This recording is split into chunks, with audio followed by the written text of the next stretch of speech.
15 is set to expire in September 2025, posing a serious risk of economic disruption.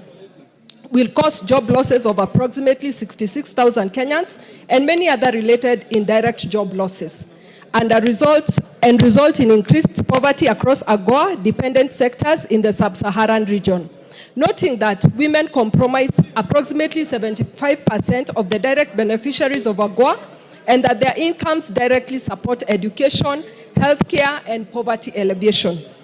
Acknowledging that AGOA has significantly boosted African exports to the United States of America, including agricultural products such as coffee, nuts, fruits, and vegetables, amounting to over US dollars 500 million in the year 2020, as well as enhancing local textile and cotton industries that have generated thousands of jobs.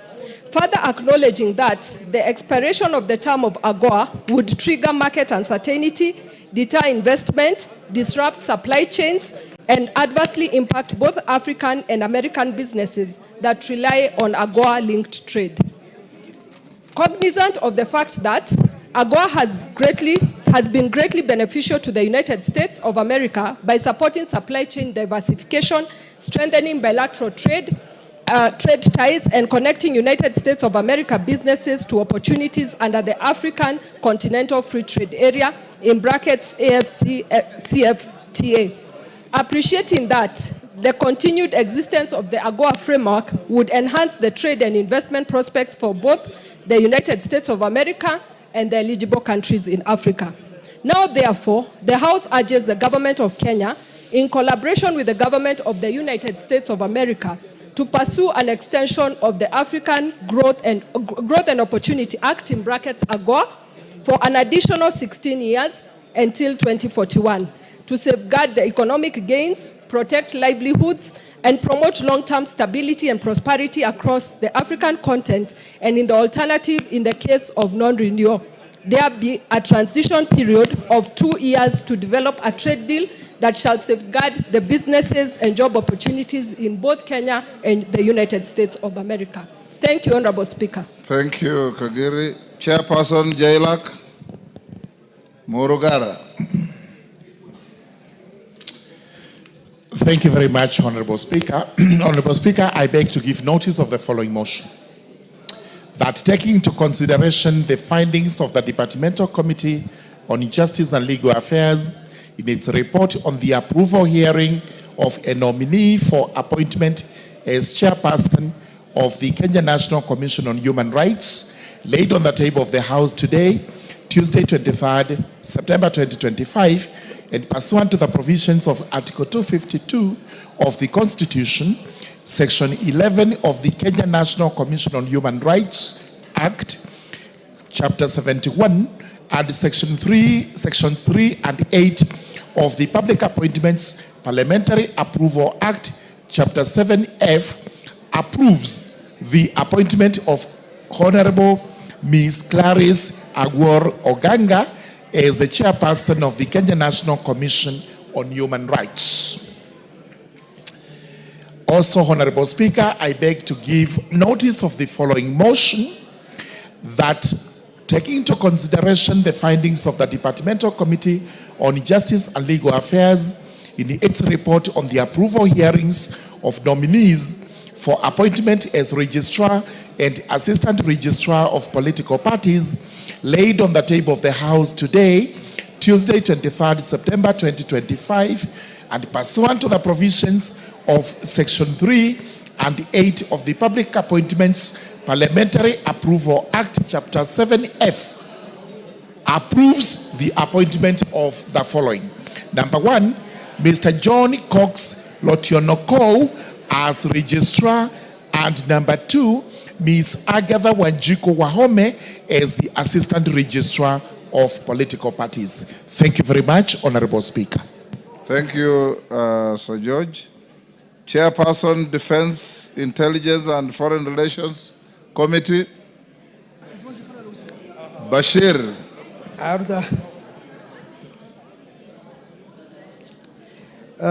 Commissioner Makau, can you disband that Kamkunji? Order.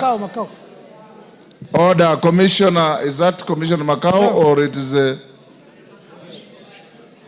no, it is Lendutu. Yes. Notice of motion, approval hearing of nominees for appointment as ambassador, permanent representative, and consul general. Honorable Speaker, I beg to give notice of the following motion.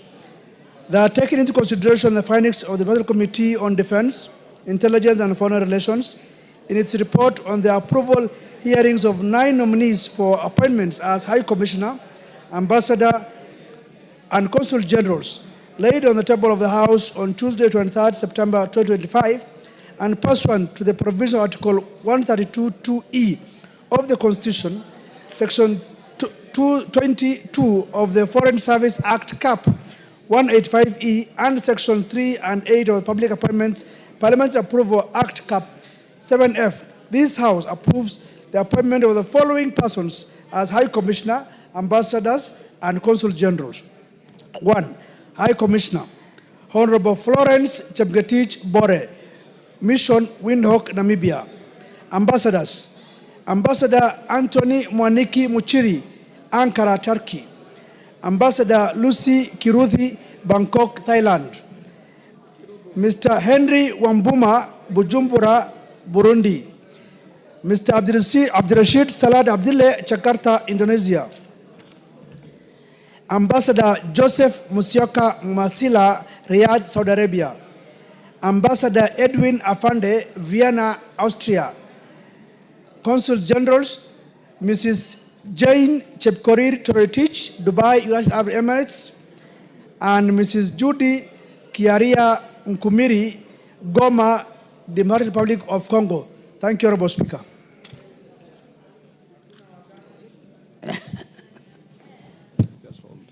Thank you, Honorable Bashir. Clerk, skip Order 7 for now. Call out Orders 8, 9, 10, 11, and 12.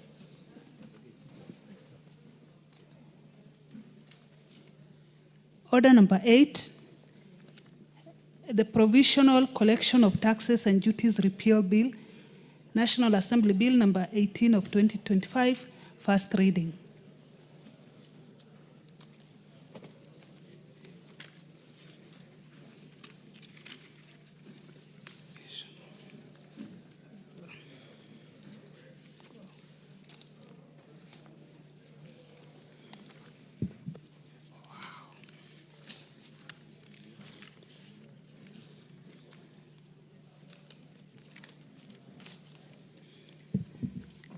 A bill for an act of parliament to repeal the Provisional Collection of Taxes and Duties Act and for connected purposes.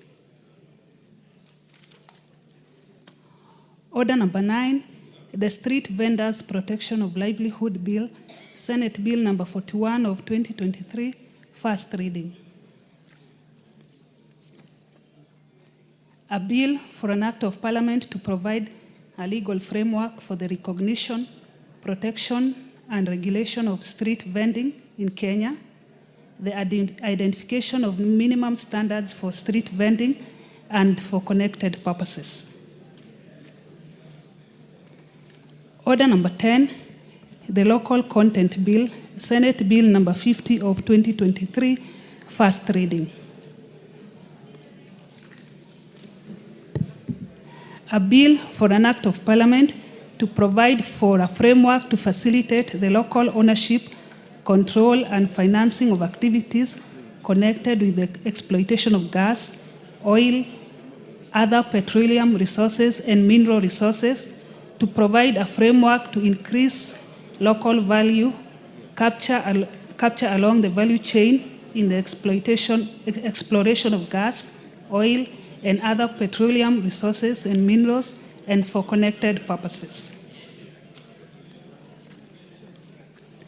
Order number 11, the Early Childhood Education Amendment Bill, Senate Bill number 54 of 2023, first reading.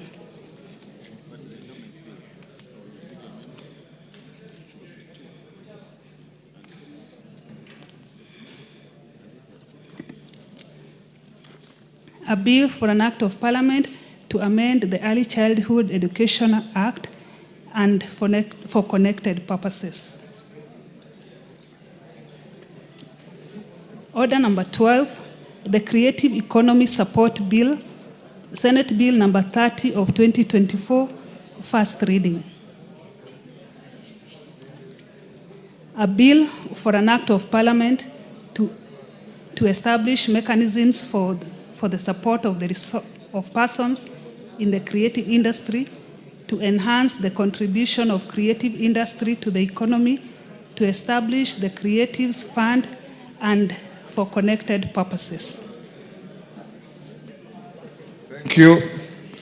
All the honorable members will now go back to the issue of our illustrious athletes and the hosting of Iyala Games in December. On Iyala Games, I'll only give one person to commend. Honorable Tienda Molo, you have the floor.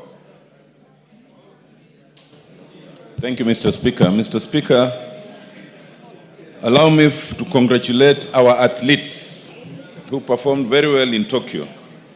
It demonstrates that as a country, we remain an athletics powerhouse, and other pretenders to the throne should take note. On Iyala, Mr. Speaker, I wish to inform the members that I was privileged to accompany the Speaker to Uganda. As already advised, the Republic of Burundi was to be our next host but could not host for other reasons. But next in that rotation should have been the East African Legislative Assembly, who also were unable to host again for reasons that can be discussed later. The Republic of Uganda was then to host after that, and therefore it took the persuasion of our Speaker and other speakers who are present to persuade the Republic of Uganda to bring forth their hosting essentially by 2 years. And they graciously accepted, confirming that they'll be able to host the games between 5th and 17th of December, and left the details of the exact place for hosting to the Central Planning Committee that should be meeting anytime soon.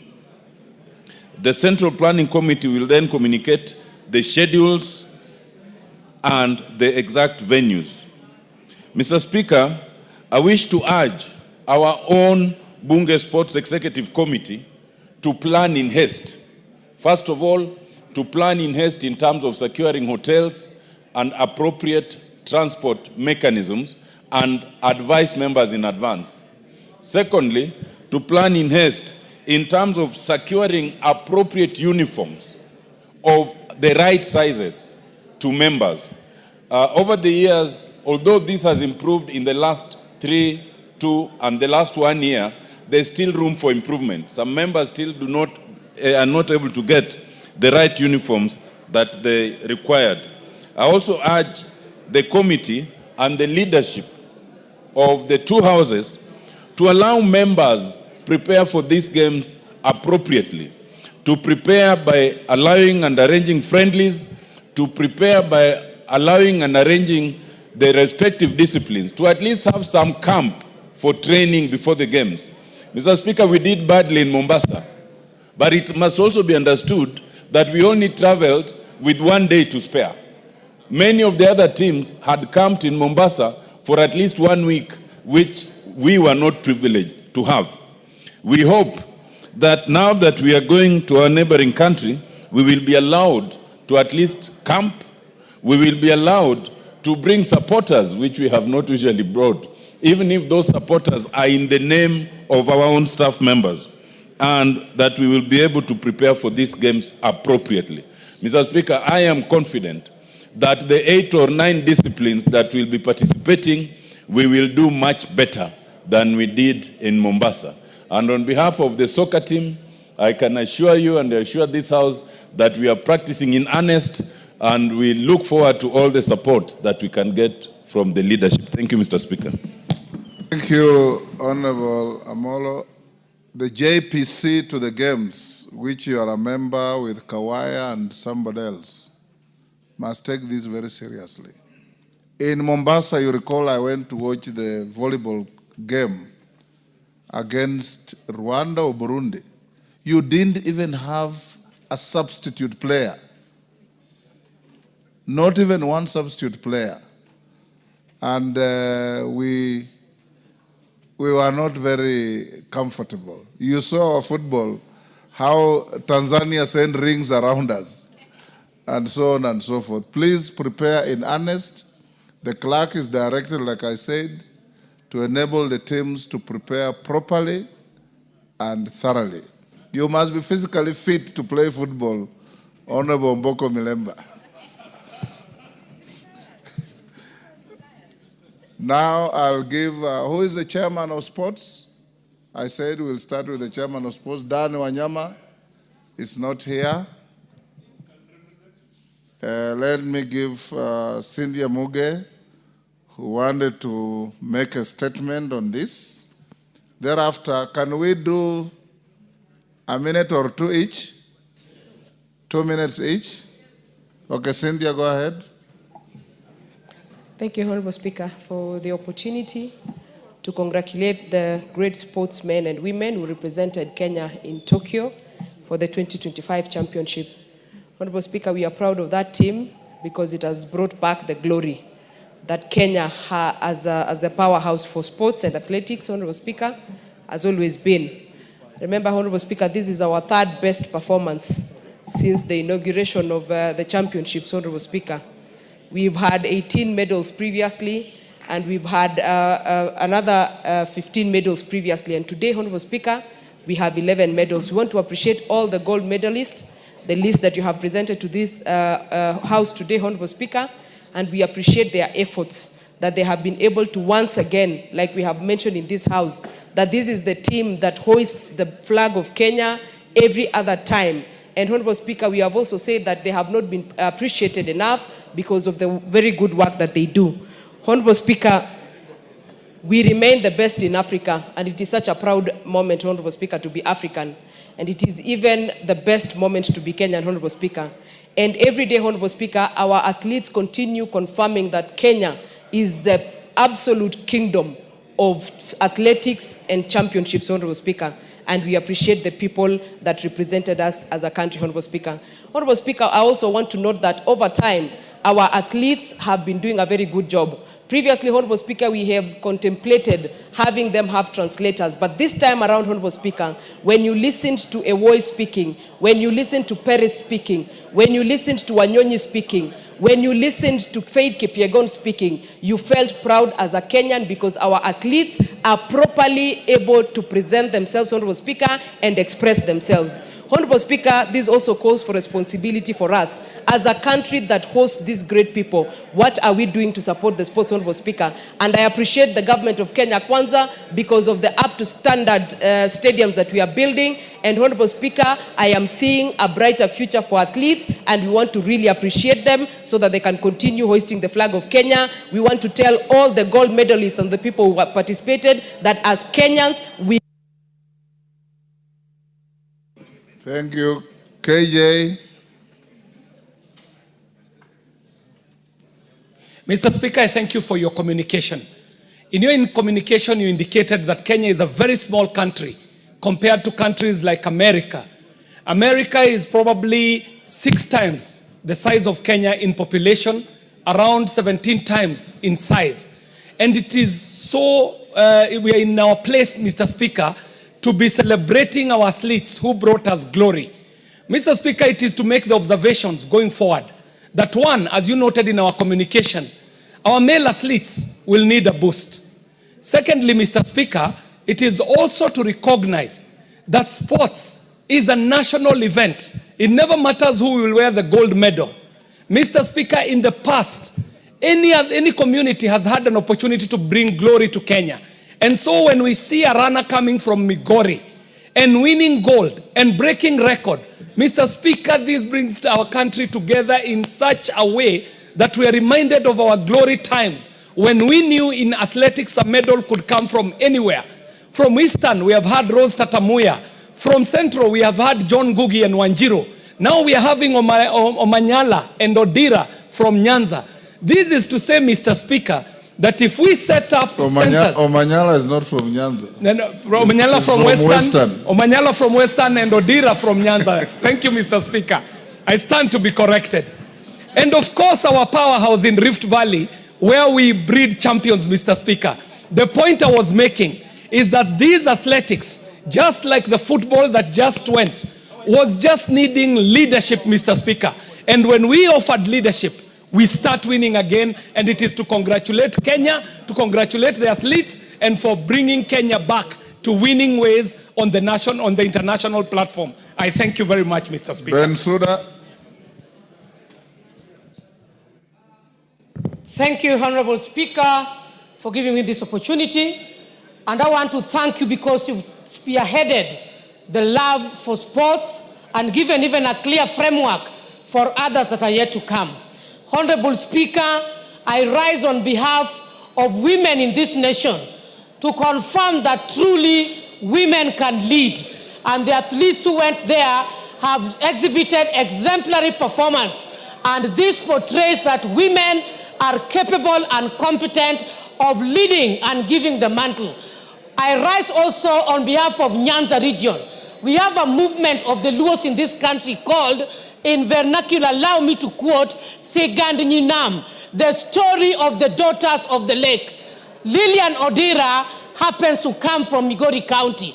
And Honorable Speaker, we are celebrating as Nyinam, the daughters of the lake. And I want to ask you, Mr. Speaker, that as the athletes will be invited for dinner, I want you also to organize a special dinner for the Speaker and invite all women in this House to join you with those women who has led this country. Thank you, Honorable Speaker. I congratulate them. Thank you. Is that Kimayo? Or Cherorot? Cherorot? Thank you, Mr. Speaker, for giving me this opportunity to also participate and congratulate our athletes who managed to do us proud in Tokyo. I want to say, Mr. Speaker, this country is actually powerhouse because of the sports or athletics, Mr. Speaker. Mr. Speaker, I want to talk about Patrice Chebet. I mention her because she comes from my constituency, Mr. Speaker, and Patrice started, actually, there's a camp we started in 2006, and she has really proved to be one of the heroines who can be able to represent this country.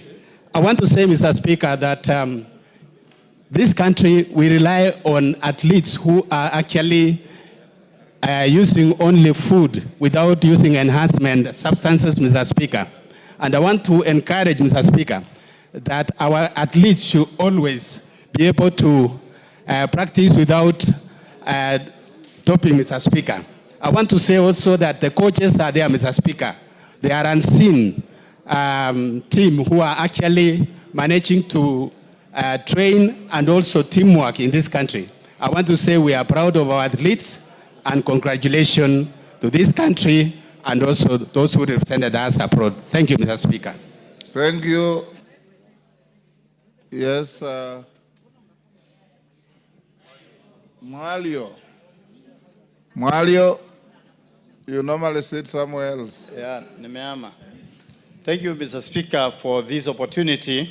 I want to take this opportunity to congratulate our athletics for the best performance and the proud they have given us in this country, because we are rated one of the best in this continent. We would like to say that even we will do better in the future, given the sports academies that are being built in many of our constituencies, because we will take our students there to practice, and even the young people that have finished schools that they have nothing to do, we'll be able to take them there and be able to practice, to be able to excel in the sports. So we congratulate them and we say, well done, our Kenyan team. Thank you, Mr. Speaker. Thank you, Mwalio. Haika. Thank you, Mr. Speaker, and thank you for this opportunity. I also want to join my colleagues in congratulating Team Kenya, which was on Tokyo, for a very good performance that really united the country. Recently, we had football and also brought the country together. And Mr. Speaker, I also want to congratulate the government for the good work that is doing for the sportsmen and women in this country. The many stadia that are being built and sports academy, I know they will come a long way in supporting talent in this country. And Mr. Speaker, this has not just come. I know there was a lot of hard work, focus and discipline. And therefore, I also want to urge the students who are here to work hard. And also want to congratulate school from Taita Taveta St. Mary's. Welcome to Bunge. We are honored to have you here. Thank you very much, Mr. Speaker, and thank you for the opportunity. Kibagendi. Thank you, Honorable Speaker. I also want to take this opportunity to appreciate and congratulate our team that represented Kenya in the Tokyo World Championships. It is indeed a demonstration that the Kenyans' resilience and determination is something the rest of the world should emulate. We would like to call upon government and those involved in the sports, in athletics, to give a bit of attention this time to men. You realize that the men this time didn't perform very well, but we appreciate the effort they put and we congratulate our team for the wonderful job that they've done. Thank you, Honorable Speaker. Yes, Deputy Speaker. Thank you, Honorable Speaker, for the opportunity to be able to commend our athletes. As a lover of athletics and also as the race promoter of the Eldoret City Marathon, I really was delighted to see the performance of our athletes. And as parliamentarians, I'd like to urge us to continue to work on the nurturing part. We have worked on our stadiums. Our stadiums now are world accredited, which means that we can actually be bidding as Kenya to host the next World Championships. Last time we missed the hosting the championships because we did not have the stadiums up to standard. But now we do, thanks to the CHAN football tournaments that were here. We also want to request that the Ministry of Sports puts more effort not only on celebrating the athletes once they have made history, but to also nurture them. We have several athletes, most of them in Uasin Gishu County, Nandi County, and Elgeyo Marakwet County, where the challenge that they have is that they are living in dilapidated camps.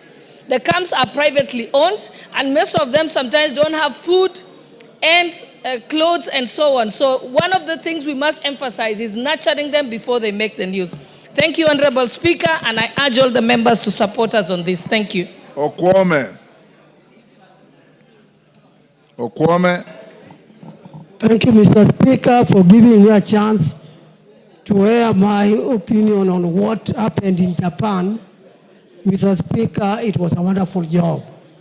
My congratulations to all our teams which were there, and in particular, let me congratulate Odira, who comes from an area where for many years the name of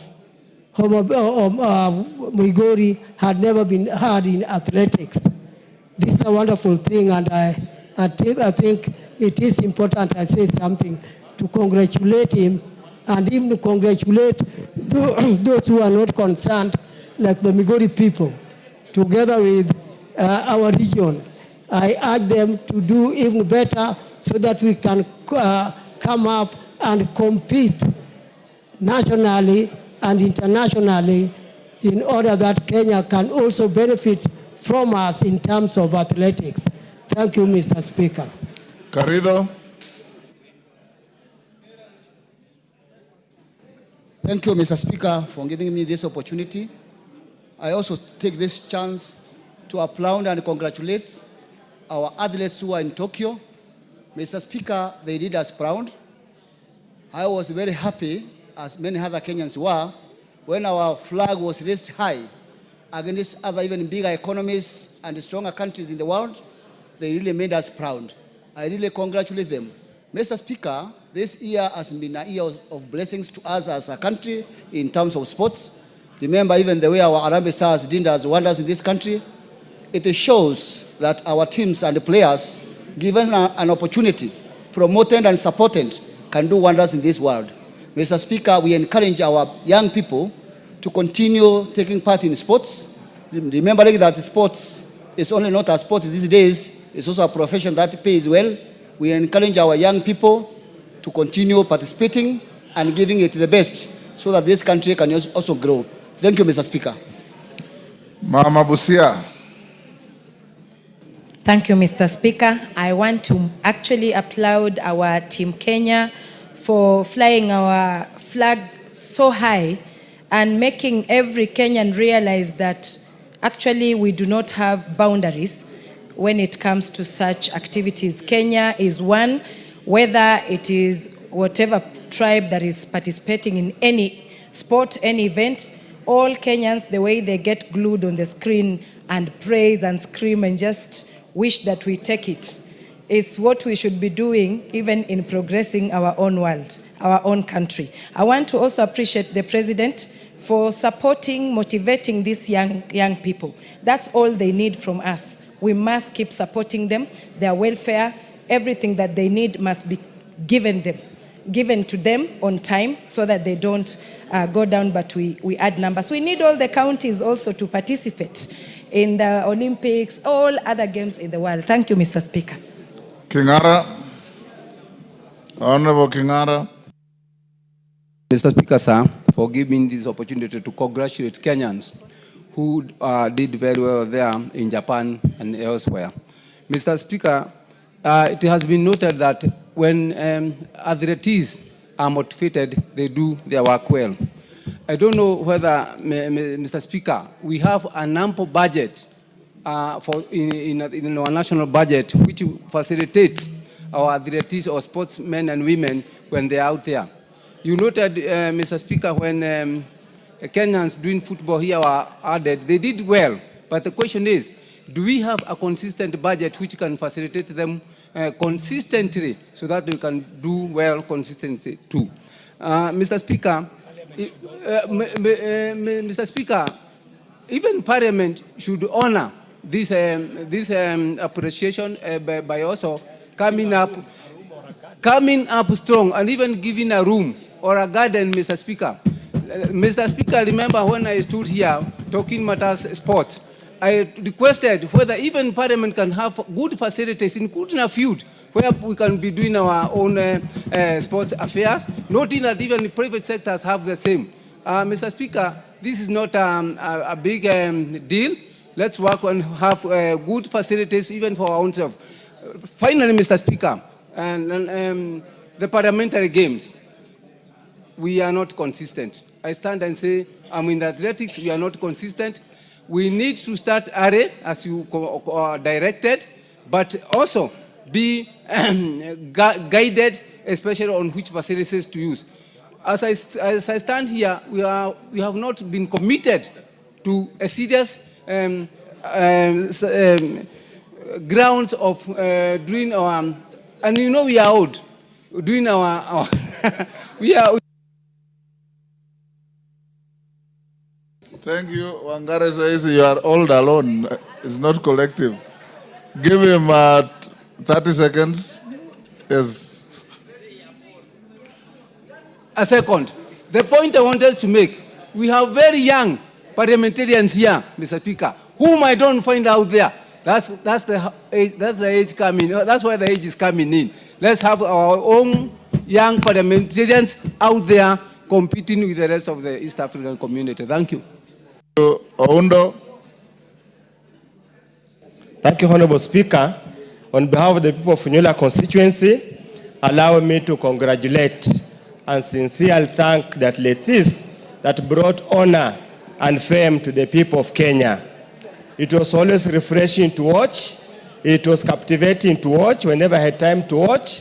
And indeed it showed that there's another face of Kenya than what is beamed in some other international media all over the world. Honorable Speaker, we continuously urge the Athletics Authority and the sports fraternity to continuously invest in male sports. We seem to start to lag behind in the male sports and athletics, which is not a good sign at all.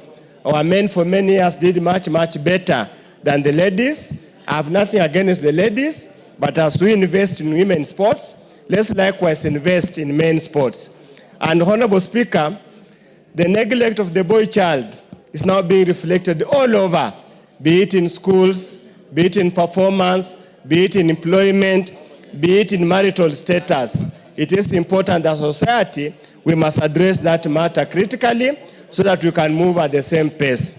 Finally, Honorable Speaker, when you talked about the poor performance of National Parliament in the Yala Games, Honorable Jako Amboka said they didn't lose much. They might have lost on the pitch, but they scored other medals, and the time for the medals to be seen is almost this time, Honorable Speaker. Thank you, Honorable Speaker.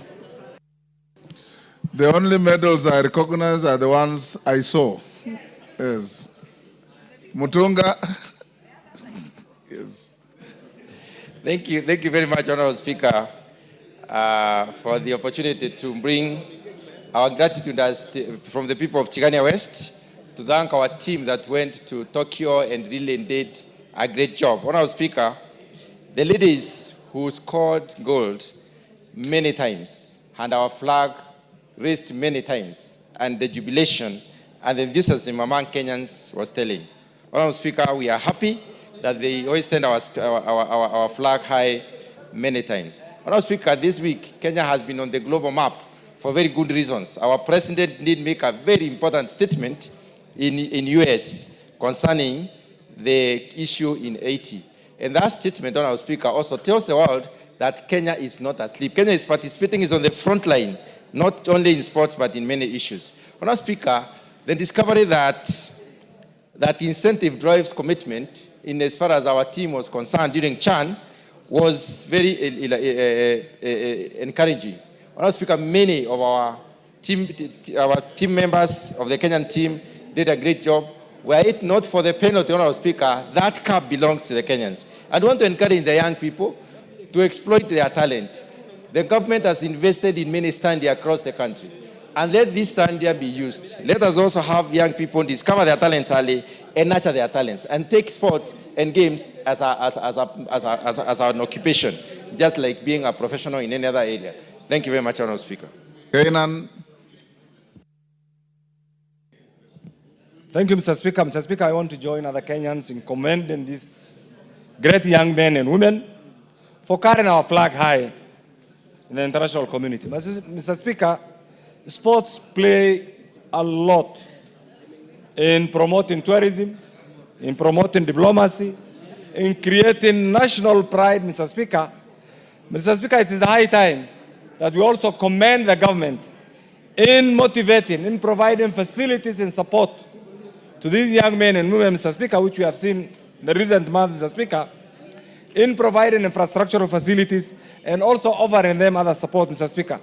Mr. Speaker, many countries pride themselves in certain unique identity, Mr. Speaker. And therefore, the Kenyan sportsmen and women have created an international niche in the field of sports for this country, Mr. Speaker. And indeed, we are very proud, Mr. Speaker. Mr. Speaker, this is also one avenue of creating many job opportunities. And therefore, mine is to say, keep on carrying our flag high, keep on doing very well. And as leadership, let's also provide an enabling facility for these young men and women. I commend you wherever you are. Keep it up. Thank you, Mr. Speaker. Ferdinand Wanyonyi. Thank you, Mr. Speaker, sir. I want to take this opportunity on behalf of my community and on behalf of this House to congratulate the ladies and the men that took part in Olympics in Tokyo. I was actually so moved that, Mr. Speaker, my request today is that I ask you and members present here to host, if we can host these ladies here and those that took part. I think it will be one way of saying they've done very well. And I think because we are actually leaders, national leaders, I was just thinking that maybe that's the best way we can do, because everybody was very excited about what we did, and they made us proud. To be number 2, the whole world, is not a joke, it's not a walk in the park. And therefore I take this opportunity to thank those that took part, and particularly my friend Wanyonyi, who I think I would have had my namesake called Wanyonyi, and it was being pronounced very funnily, but the boy did so well. It'd be very nice for us to actually host this athletics here. And I think members will be very happy if you have a cup of tea out there or whatever cocktail you can have with this. I think they'll be very, very proud. I want to thank you for that. Asante sana Mheshimiwa Spika, na mimi nichukue fursa hii kwa niaba ya wakazi wa Mombasa kuweza kuwapongeza wachezaji wetu ama wanariadha wetu kutoka Kenya ambao wamenyanyua bendera ya Kenya juu sana katika ulimwengu mzima, Mheshimiwa Spika. Na ukiangalia Kenya ni nchi ndogo ukilinganisha na yale mataifa ya dola kubwa kubwa, Mheshimiwa Spika, lakini Wakenya wamejitahidi kwa ubora wao, wakaonyesha ueledi wao katika viwanja, Mheshimiwa Spika, wametuletea medali tofauti tofauti kubwa, Mheshimiwa Spika, na mimi nawashukuru sana na wapongeza, Mheshimiwa Spika. Na niweze kueleza kuwa, Mheshimiwa Spika, imekuwa ni ada hawa wachezaji wetu ama wanariadha wetu wanaleta ushindi mkubwa nyumbani, lakini ukiangalia wakati wao ambapo wametoka kwenye michezo, Mheshimiwa Spika, unapata wanaishi maisha duni sana, Mheshimiwa Spika. Lakini nina imani hino serikali imekuja na mabadiliko makubwa sana, na nina imani Mheshimiwa Rais atawachukua kwa uzito mkubwa sana ili waweze kuangaliwa pia maisha yao pia waweze kukaa vizuri, kwa sababu wameinua Kenya juu sana, Mheshimiwa Spika. Na hasa ni wapongeze kina mama. Kina mama wamekimbia, wameonyesha nguvu, wameleta medali nyingi, na kina mama ndani ya bunge hili tuweze kuwasherekea hawa kina mama wenzetu ambao wameinua taifa juu. Uso wa Kenya uko juu, imeshinda Amerika, imeshinda Mchina, imeshinda mataifa mengi. Najivunia sana kuwa Mkenya, Mheshimiwa Spika, na leo nawapongeza kama mama Mombasa. Asante sana Mheshimiwa Spika. Omboko Milemba. Yeah, thank you, Honorable Speaker. As a sports promoter and a sports person, let me also congratulate these athletes. The performance was very good. Though it's being ranked number 3, I thought this is the best I've seen. And being ranked number 2 was great for Kenya. And it surpassed the performance in Budapest the previous year, where we only got 3 gold and a few silvers. I also want to really thank the government, because the current government is doing something very serious about sports facilities, because the only stadiums we were having, Moi and Kasarani, and now the moribund city, were done by President Moi. And now we are seeing Talanta coming up, and various others coming up in different regions like Mutembei and Bungoma and other places. This is very good, because this is what trains these athletes to be what they are. The female athletes were very, very good, and we want to really congratulate them, but then the men must also come up. But I want to say, Honorable Speaker, most of them are very young people, and they really need support. I happened to meet Serem Edmond, and Serem was just walking the streets of Eldoret. They really need support. But finally, the Minister of Education must actually give all the pathways to schools, because under the competence-based education system, we need all the schools to have all the pathways so that the talents can come up. Thank you, Honorable Speaker. Masara. Thank you, Mr. Speaker. Mr. Speaker, let me add my voice to the ones who have congratulated our team who are in Japan, Tokyo, for the good performance. Fortunately, Mr. Speaker, for the first time in the history of Nyanza, we have gotten a lady by the name Lilian Odira, coming from Suna West constituency, Suba West Division, Ndonyo village, to have gotten a gold medal, Mr. Speaker. This is a good moment for us, and I can say through her, many young girls and boys now will be inspired to also run, because we are known back in Nyanza, we are known to be footballers. But Lilian Odira has proven that there is no limit. She had done what nobody has ever done, and I believe since Suna West there is gold. Some of the gold which were taken by the colonists, she's bringing some of them back. I want to encourage young people that they should not be limited to anything. They can try their potential and do the impossible. Once again, I want to congratulate all athletes who participated in Japan, but especially give Lilian Odira congratulations on behalf of the people of Sona West and Kenya at large. Thank you, Mr. Speaker. Harold Kipchumba.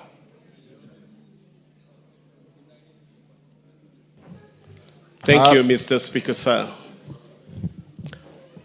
I join my colleagues to thank the athletes, and I just want to take this opportunity to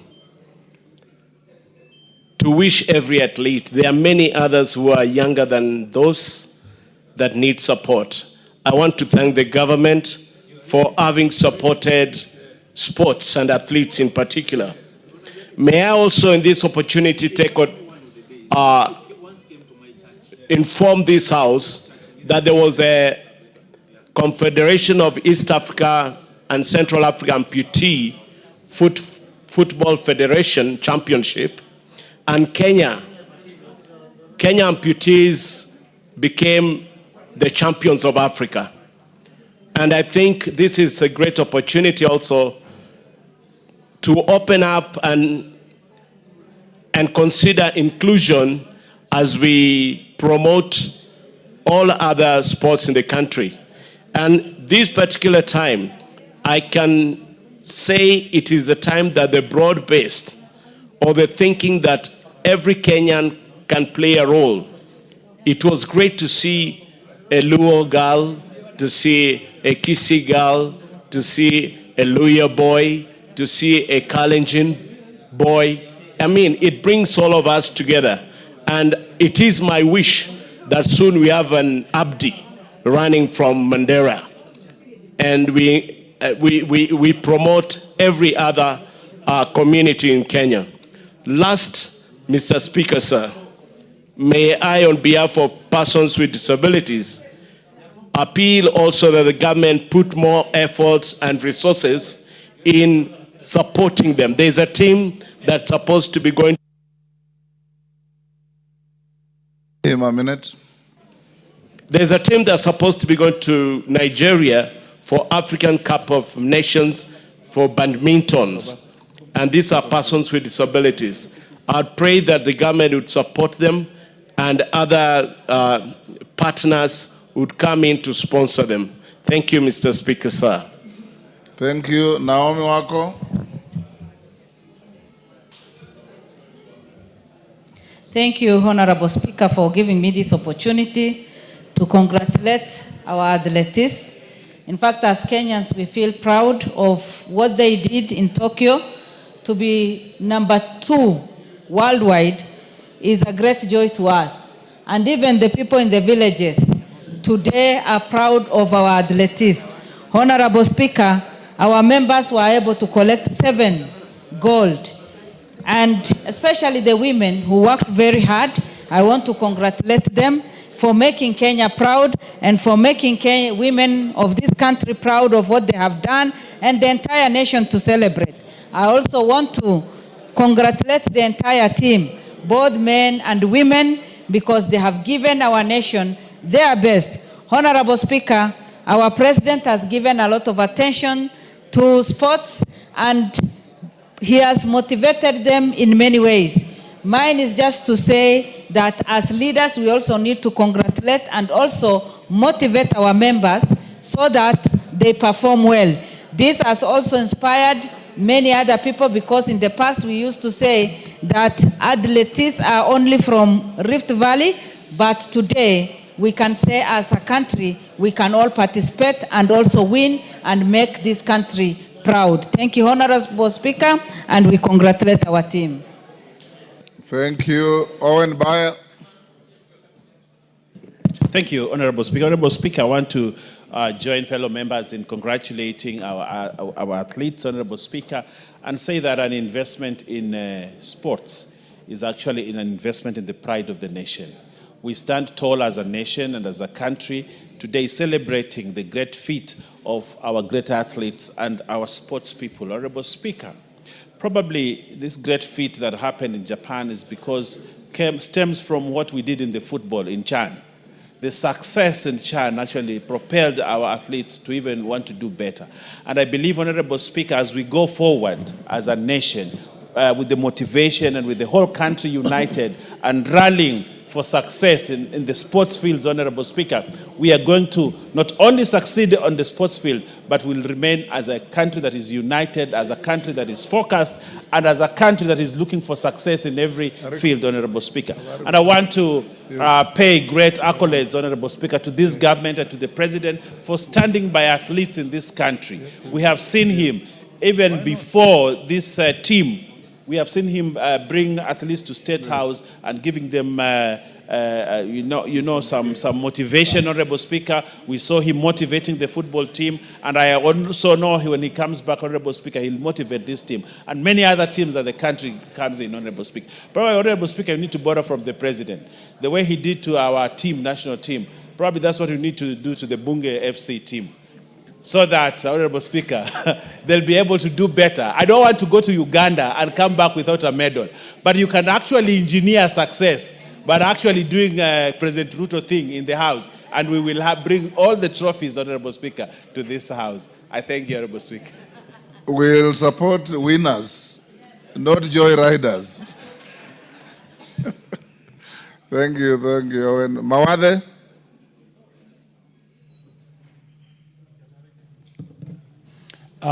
Thank you, Mr. Speaker. Sir, I also wish to take this opportunity to congratulate our athletes, especially in the ones that won in Tokyo, Japan. That was an excellent showing. We became the world beaters this time around in athletics. Also, we wish to, on the same weekend, we also won in Berlin, the 2 marathons for both the men and the women. So we also want to congratulate them. I will also take this opportunity to congratulate our football team for the Chan, for their great performance this time around. And we just missed getting to the finals just by a whiskers, and I know we'll do better in the future. The local playing teams, the teams that play in the local league, performed very, very well. The players that play in the local teams fared very, very well. In the same tone, I also wish to bring up the issue of our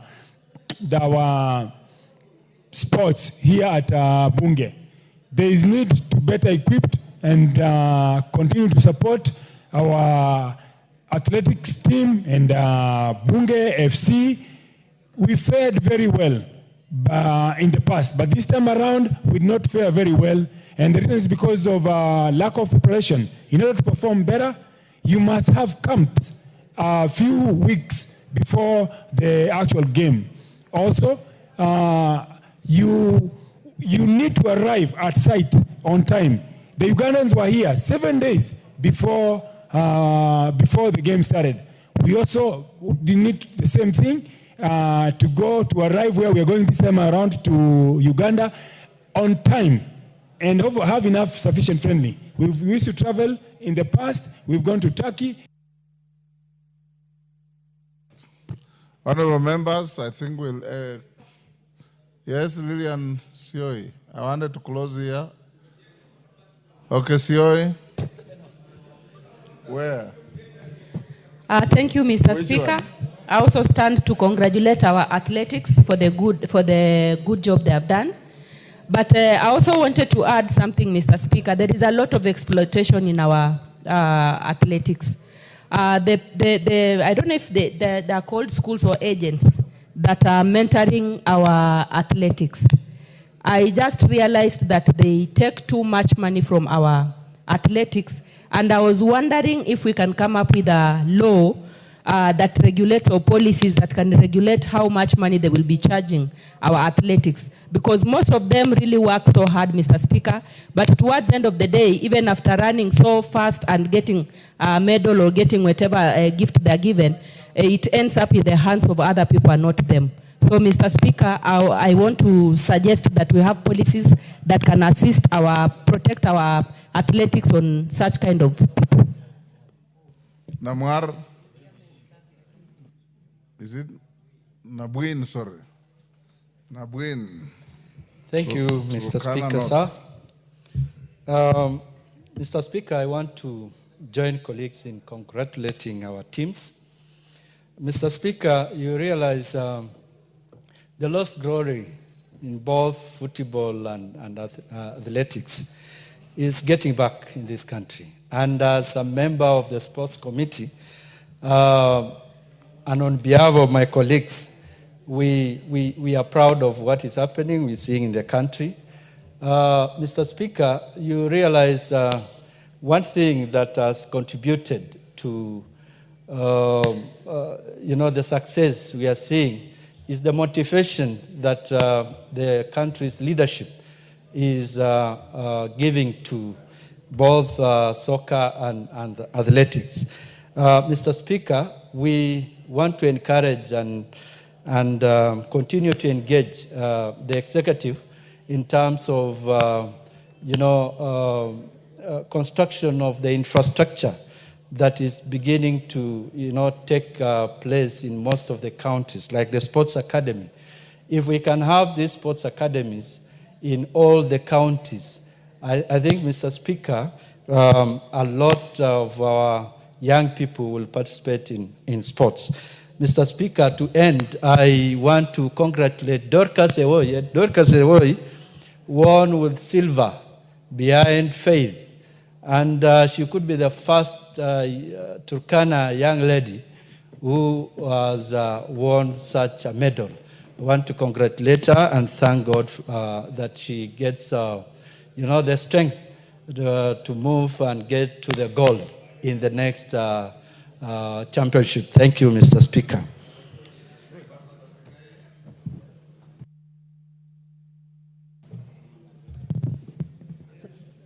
Thank you, Mr. Speaker, sir. I want also to join my colleagues to pay tribute to our gallant Kenyans who gave this country something which has never been done. Mr. Speaker, 11 medals and getting the number 2 to the United States of America, Mr. Speaker, was no mean achievement.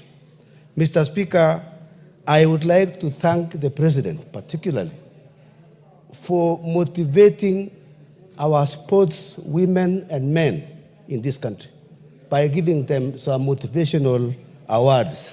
We would like to thank him and ask him to continue supporting these sports. Number 2, Mr. Speaker, I would like to support my colleagues by recommending that we have all these sports academies in all the counties in the country. Mr. Speaker, if we have the academies in the country, in all the counties, I'm very sure we can best get the best. And Mr. Speaker, also diversify in these sports so that we can now go to 100 meters, 400 meters, and other sports in this country. Mr. Speaker, I want to say thank you and welcome our Kenyans who have gone to Tokyo and conquered. We are proud of you. Thank you.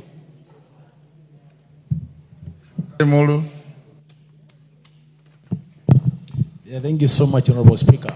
Honorable Speaker, I also want to take this opportunity to say congratulations to Team Kenya. Honorable Speaker, it was really very nice watching the athletes as they conquered the world. But more specifically, Honorable Speaker, I want to salute our women athletes, Honorable Speaker. Speak louder. I want to congratulate the women athletes, Honorable Speaker, because they did extremely well, Honorable Speaker. But Honorable Speaker, I got disturbed that I watched the games, the athletes also, Speaker. More so, the steeplechase men, Honorable Speaker. You know, this is one of the items you have been getting all the medals. But we are no more there. We are no longer there, Honorable Speaker. So I think we need to ask ourselves what has happened to this particular item where we used to get all gold, silver, and even the bronze. But now we got nothing. I think it's an area we need to revisit, Honorable Speaker, and see how it happens. Honorable Speaker, is only the bunga one. I think practice makes perfect. That's where we are not getting it right. People must train for them to win, Honorable Speaker. Let's train more. I congratulate you, Honorable Speaker, and congratulate Kenyans for this good performance. Thank you. Polo. Thank you, Mr. Speaker, for giving me this opportunity. And at the onset, let me join my colleagues in congratulating the team that went to Japan. Tell them kudos because they did a good job. And I take note that our country is well known all over the world because of the sporting activities. I would like to encourage all communities to involve their people because, Mr. Speaker, I was really very happy this time round that the players or the participants who were there were coming from all many tribes. At least for the first time, you could see there's a Turkana, there's a Luo, there's a Kalenjin, and that is good. It at least brings Kenya or unites us so that we are one. So thank you so much. And as in Bunge here, Mr. Speaker, I would like to encourage the Bunge to at least put more emphasis on these issues of sporting so that when we go and compete elsewhere or with other countries, at least we bring more trophies. We noticed while we were in Mombasa that we were not, or our players were not fit enough, meaning that there is no provision or there is no time for training. While other countries could actually take a whole week earlier to come and actually train, to familiarize themselves with the fields. So I feel that we need to take we need to give more seriousness to this to sports. Thank you so much, and I congratulate all the teams. Thank you. Honorable members, the time I allocated is up. We'll end here. I will. Pasaris, you came and solicited to be given a minute to speak. Go ahead. Thank you, Honorable Speaker, for giving me this opportunity to stand as a proud Kenyan leader congratulating our team for the good work that they did. Coming number 2 in the world, Kenya is on the map. It's on everybody's lips. Everybody goes to athletic events all over the world to see Kenya win. We are the measure of success when it comes to athletics. And I believe that we need to stand and thank our government because our government has been rewarding footballers, taking sports really seriously, and that's really good. Mr. Speaker, I want to talk about sextortion. Sextortion was a bill that I brought, and I have to bring it in again because it did not go through in its first session. There's an article today in the People magazine about sex for sports, sex for positions, exploitation of our players by coaches. I think the government needs to really investigate to make sure that our sportsmen and women, especially the young and the old, are not exploited by their coaches and are not having to exchange sexual favors to be able to make the team. That article was damning, and I believe we don't want to taint the name of athletics in Kenya, and any of our teams should not be in a position where they are extorted, and the terminology of sextortion should actually be becoming something that everybody thinks about. I congratulate the team, and I say that as a government we're going to investigate because no one should have to exchange their bodies to make the team in Kenya, and if that is happening, we need to deal with it. But I want to say congratulations, and as a country, we are proud of all of you. Thank you. Thank you. Ngalechai, 1 minute. After you, Lisa Chilule, 1 minute. And Karani, is that Karani? Kirima, 1 minute. 1 minute each. Thank you, Mr. Speaker, for giving me this opportunity. And as you well know, Elgeyo Marakwet is the home of champions. Every athlete in Kenya is either born in Elgeyo Marakwet or training in Elgeyo Marakwet County. Otherwise, if you are not born there or training there, you have no chance of winning any medal. Mr. Speaker, I want to give special tribute to the girls who gave us the 6 gold medals out of 7 gold medals.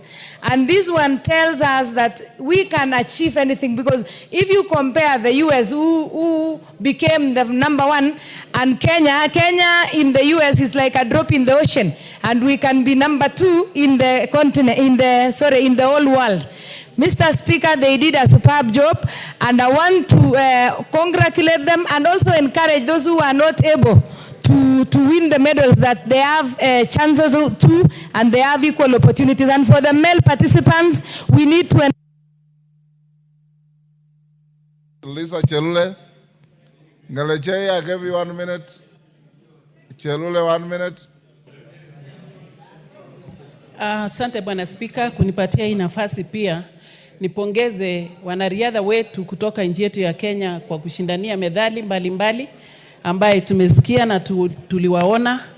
Nimesimama kwa niaba ya Nakuru County kupongeza sana wanariadha ambaye walituwakilisha. Kuna mmoja ambaye anatoka Kuresoi South, Faith Chemngetich, ambaye amekuwa akishindania medali mbalimbali. Tunajifunia kama Nakuru, tunajifunia kama nchi. Pongezi sana, na nataka kuchukua hii nafasi kushukuru President pia kwa kuwamotisha, kuwapatia motisha ya kujenga viwanja mbalimbali ambaye watakuwa wakijifunza. Asanteni sana. Kirema. Thank you, Mr. Speaker, sir, for giving me this opportunity to contribute to this Thanksgiving to our sportsmen and sportswomen. Mr. Speaker, sir, I take this opportunity to congratulate our sportsmen and sportswomen at the Tokyo Games and say that thank you for what they have done for this country. Also congratulate the President for taking initiative of which has never been taken before by other leaders who are before him, for encouraging our sportsmen and women for what they are doing. But Mr. Speaker, sir, there is a myth that sprinting and running is only done in some parts of this country, yet it can be done everywhere, provided people get facilities which are required and people to train them. I encourage the trainers and the government to take that initiative to transfer. Thank you.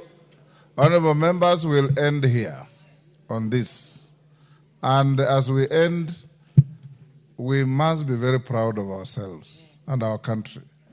How many countries can have an opportunity to have their national anthem sung 6 times in a foreign capital within 2 weeks? It is something we must salute. And as we salute the success in Tokyo, remember over the weekend, 2 Kenyans again, a man and a woman, won the Berlin Marathon. So our powerhouse in athletics is something to be very proud of.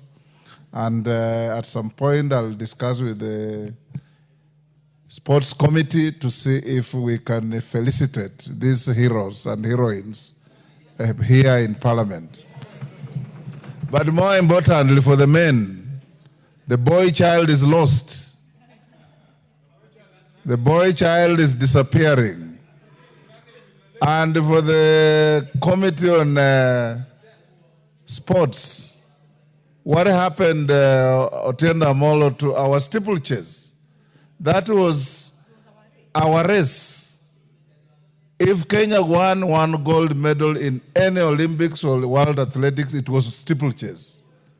Now it's at least thanks to the young girl, Faith Cherotich. The men have disappeared. Women, take your space and keep the flag flying for Kenya. Thank you very much, members. Let's go now back to order number 7. Order number 7, questions and statements. We only have responses to statements. Is Protas Akuja in the house? Akuja is in the house. Raso, do you have the response?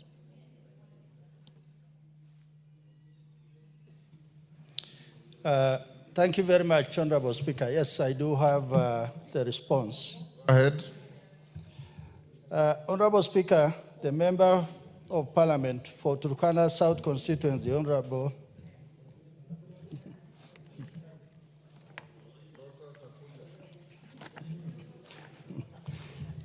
thank you, Honorable Speaker. Honorable Speaker, the Member of Parliament for Loima Constituency, Honorable Dr. Protas Akuja, requested to be apprised of the appointment of chiefs and assistant chiefs in his constituency. The Honorable Member particularly sought to be informed the reasons for prolonged delay in the appointment of chiefs and assistant chiefs in his constituency, measures that the Ministry of Interior and National Administration is undertaking to ensure that the constituents continue to access government services, and thirdly, specific timelines. Honorable Speaker, On the issue of prolonged delay, the ministry confirms that there are no prolonged delay in the appointment of chiefs and assistant chiefs in the entire country, including Loima. On the measures that the ministry is taking, vacant positions are usually managed by serving assistant chiefs in acting roles. Additionally, assistant chiefs from nearby sub-locations are assigned to serve in vacant ones while awaiting formal appointment. This helps bridge administrative gaps in governance and service delivery, ensuring that constituents continue to access essential government services. Specific timelines. Honorable Speaker, the Principal Secretary has granted authority to appoint the Assistant Chief in the following administrative units in Loima constituency: Kalemunyang, Lorengipi, and Naipa sub-locations. The appointment will be notified soon so that they can immediately start the process of authenticating the academic and professional certificates with the Kenya Examination Council and other issuing bodies after completing the authentication of their certificates. The appointees will be deployed accordingly. Honorable Speaker, I beg to respond. Akuja. Thank you, Honorable Speaker. Honorable Speaker, the response from the CS Interior has been fairly answered. However, the CS has attempted to ignore the fact that there is a serious delay in the recruitment of chiefs, especially after the interviews have been done. It takes a long time for those appointment letters to reach those specific persons who have been appointed. A case in point is the stations that have been mentioned, Lorenkipi, Kalemunyang, and Naipa, who did their first interview in 2023. And I'm told they received the appointment letters 2 weeks ago after this statement was issued, was raised. So it had to wait until the statement was raised is when the appointment letters were issued. So the delay is there, Honorable Speaker. Thank you. Better late than never. It's done. Thank you. Ariko Namoit is in the house. Yes. Raso, are you ready with that as well? Yes, Honorable Speaker. Go ahead. Thank you, Honorable Speaker. Honorable Speaker, the Member of Parliament for Turkana South Constituency, Honorable Ariko Namoit, has requested to be apprised of the rising cases of insecurity in Turkana County. The Honorable Member particularly sought to be informed on the following: the Lopinding incident involving snatching of a firearm from a security officer, illegal roadblocks in Lodwar town, abduction incident report, organized groups disrupting public gatherings. Honorable Speaker, the ministry's response states as following. On 25th June 2025, during the burial ceremony of late Deputy Speaker of Turkana County Assembly held in Lokchogio, Honorable Ariko Namoit was accosted by a group of rowdy youths as he was proceeding back to his seat after his remarks. His security detail intervened to shield him. However, in the ensuing melee, a Seska pistol was forcibly taken from his bodyguard. The incident was reported at Lokchogio police station. Honorable Speaker, the firearm has since been handed over to Lokchogio police station for safe custody and subsequently forwarded to DCI headquarters for ballistic analysis and also to establish its owner. And a case file to that effect has been opened to establish the circumstances into this incident. Witnesses have recorded statements and it was established that the weapon was snatched from the security detail of Mr. Philiston Aletia, who then passed it over to Mr. Christopher Ereng, alias Robert Lochokot. Both individuals were placed under investigation in connection with the incident. The file was later forwarded to the ODPP on 14 July 2025 for perusal and advice.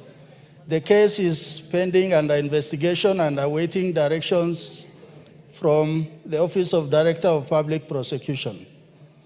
2, abduction incident reported and an organized group disrupting public gatherings. Honorable Speaker, on 30th April 2024, at 0524 hours, Ms. Elizabeth Eyanai, a resident of Kanamkemer village, reported at Lokchogyo Police Station, via OB, that Mr. Sami Esinyen Ekitela, the Turkana South constituency manager, had been abducted by a known person at Cherinas Hotel. Police officers visited and documented the scene, collecting all items of evidential value. Investigation commenced and preliminary findings revealed that the alleged abduction was in fact a self-abduction incident. The victim was traced to his hideout, where he was hiding to evade arrest in connection with an offense of assault, reported via OB with Mr. Nimrod Ekamais Lomarukai as the complainant. Statements were recorded in relation to disruption of public gatherings and the assault case. Individuals, 8 of them, were arrested. They were presented before Eldoret Law Court, where the case is pending, charged with the offense of assault causing actual bodily harm, contrary to Section 251 of the Penal Code. The case is pending before the court. Honorable Speaker, the third issue which the honorable member sought is the illegal roadblocks in Lodwar town. On 4th August 2025, the governor of Turkana County, His Excellency Jeremiah Lomurkai, was informed that aliens were being ferried along the Kakuma-Nairobi Road at 23:05 hours. He proceeded to the county council sales collection point, where he intercepted a motor vehicle registration number KDU 367E, suspected to be transporting aliens. The governor immediately alerted the OCS Lodwar police station, who detained the bus and its passengers and escorted them to Lodwar police station. The Director of Refugee Services was notified in liaison with the ODPP. The refugees were presented before court on 5th August 2025 via PCR case 123/2025 and charged with the offense of leaving a designated area without permission, contrary to Section 31(2), as read with Section 41(2) of the Refugee Act. Part B of the same, the specific measures being taken by the Ministry of Interior to curb the rise of hired persons disrupting public gatherings. Honorable Speaker, the following measures have been taken by the ministry to curb. 1, the government continues to sensitize members of the public on the provisions of Public Order Act Cap 56, in which the law requires that any person intending to organize a public meeting or procession must notify the regulating officer, the OCS of the local police within the jurisdiction, and is to be held at least 3 days, but not more than 14 days before the event. 2, upon receipt of a notification, the OCS is required to develop a security plan for the planned meeting or procession.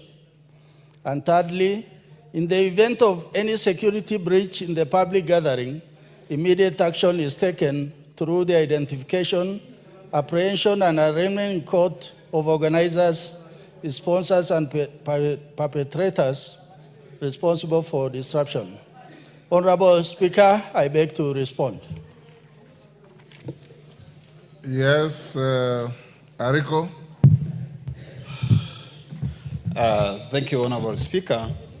Honorable Speaker, the chairperson for security has attempted to at least present what the ministry presented to them, but actually, the Lokichoge incident, and specifically Lopidi, the incident was occasioned by the ferried goons from Lodwar town, led by the culprit.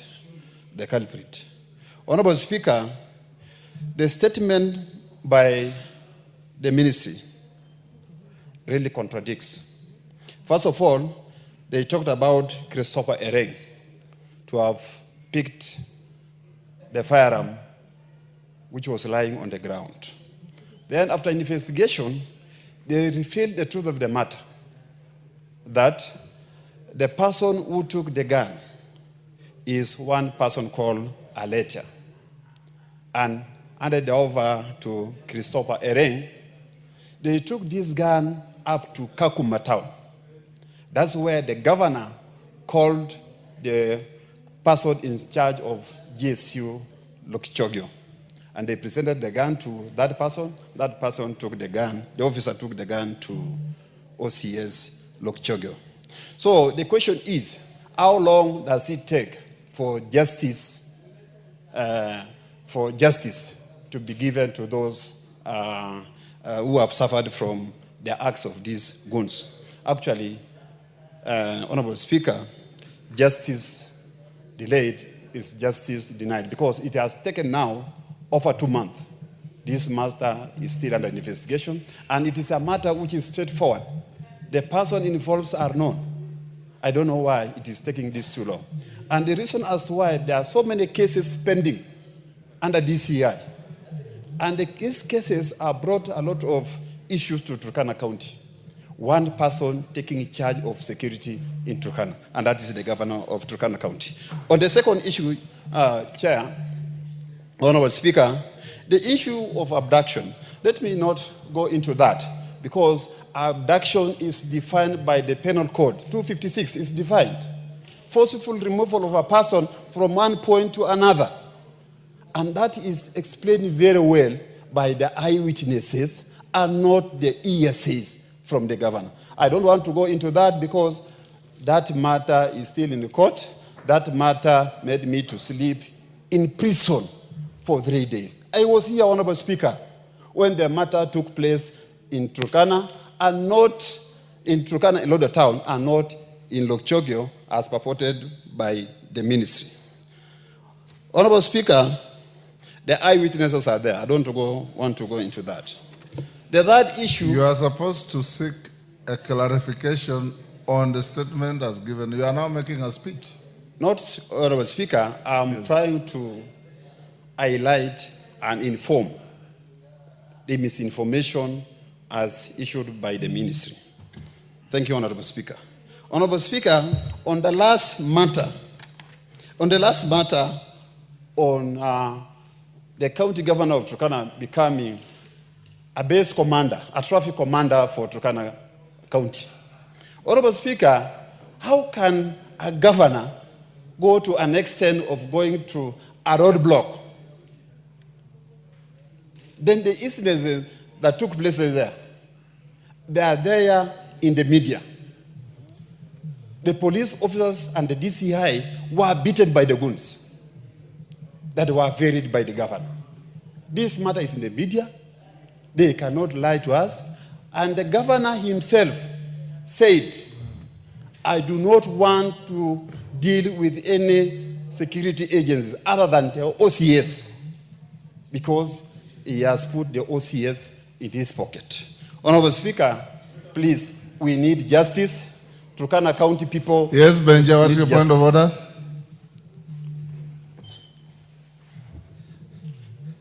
Give Lagat. Benjamin. Yeah, Mr. Speaker, you know, Mheshimiwa is my friend, but in our standing orders, Mr. Speaker, you don't discuss the character of a person without a substantive motion. He has discussed the governor of East County. You are out of order. He just mentioned him. He didn't discuss him. Chair, I don't know how... Which chair? Honorable Speaker. Sorry. Yes. Sorry, Honorable Speaker. Honorable Speaker. Go on. Rescue, I don't know how the people of Turkana can be rescued. There are several incidences that have taken place in Turkana. The security agencies in Turkana have no tooth or teeth to bite. And specifically one person, and that's one person is known. Otherwise, the people of Turkana will take things on their own hands and protect themselves. Thank you, Honorable Speaker. Russell, did you hear that the goons attacked the police? Thank you very much, Honorable Speaker. Honorable Speaker, you know I am the patron of the Pastoralist Parliamentary Group, and I come from the ASAL. I think Honorable Member is in order to raise the complaints he has raised, and the ministry has attempted to respond appropriately. But there are some things which is heavily laced with local politics. Yes. But as the vice chairman of this committee, what we want to establish... Benja, you appear to know Turkana more than Kericho. Go on. Honorable Speaker, there are things he said from the floor of the House that the police do not have teeth to bite. I think the police is a neutral agents in enforcing the law. And none of us, even the Speaker or even the President, nobody is above the law. If they are lawbreakers and they are walking that land called Turkana, I think we'll ask the IG to respond appropriately. Thank you, Honorable Speaker. Thank you. Next, Waitan.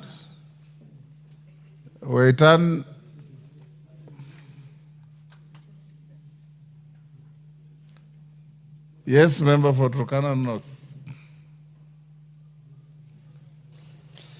Thank you, Speaker. Makwiny. Speaker, I wanted to add my voice on the response to the statement brought forward by Dr. Rico, as a person of interest in Turkana and a leader in that county. Mr. Speaker, from the face value, the concerns brought out by Honorable Rico might look local politics. But the situation in Turkana, the security situation in Turkana is not good for leaders mainly, and those citizens or Kenyans who express dissatisfaction with the leadership of the county. We've had so many incidences. You can imagine, Mr. Speaker, the case of abduction. The victim at the end of the day becomes the perpetrator. The victim is made to spend in prison for almost 14 days. The victim who was abducted. Mr. Speaker, these things happen, and it worries people in Turkana because they know the truth. But what comes out of the investigation and the actions of security apparatus is really worrying. So, Mr. Speaker, though, of course, there is politics at play, but what Honorable Rico has brought forward to this House must be looked at very keenly. Mr. Speaker, if you look at the case in Lokchogyo during the burial, it is clear from the report by the chair of that committee that it is not true that the firearm, a government firearm, is said to have been picked from the ground, which is not true. And you'll, from the reports provided, you are told that, that firearm was collected from the ground. If you want to controvert what he said, controvert it with alternative facts so that he can be able to be... Thank you, Mr. Speaker. The truth is, the goons varied from Lodwar, and this is what happens. Every time the governor moves from Lodwar to an area where he's doing his activities, there are 3 vehicles full of goons carried to that area, not to provide his security, but to disrupt activities of, things that are contrary to what he expects to happen. Thank you. Honorable Raso, you've heard all those. You can investigate and invite the honorable members to your committee to discuss the matter further.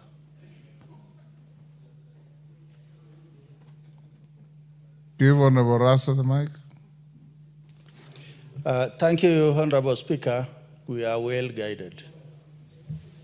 Thank you. The next is Waitan in the House.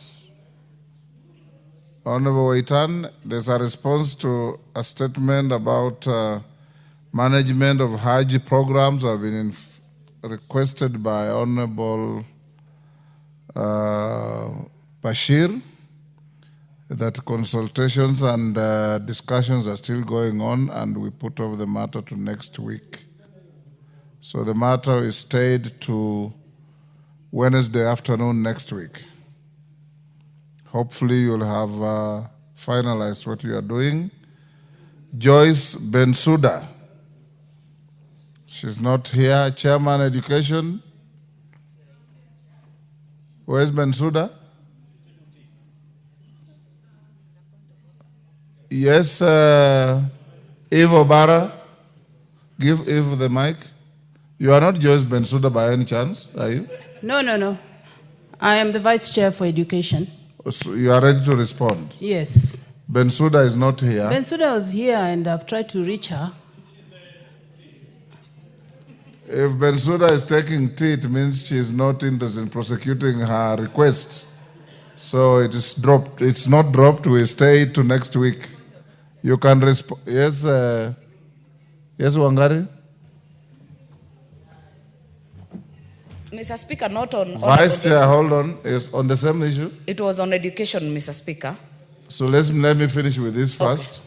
If Obara, Honorable, you can hold your response to tomorrow afternoon, subject to Bensouda giving an appropriate and acceptable apology. Because she was here and just walked out. And to other members, if you have business on the order paper, try and be here to prosecute so that we don't pile unnecessary business for the later days. Wangari?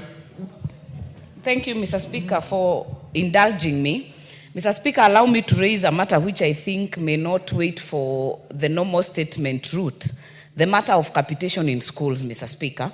Mr. Speaker, the recess, we have been able to interact with many schools and leaders and administrators of schools, and I can tell you, Mr. Speaker, schools are suffering. Even buying chalk, buying a biro pen is almost becoming impossible for schools, Mr. Speaker.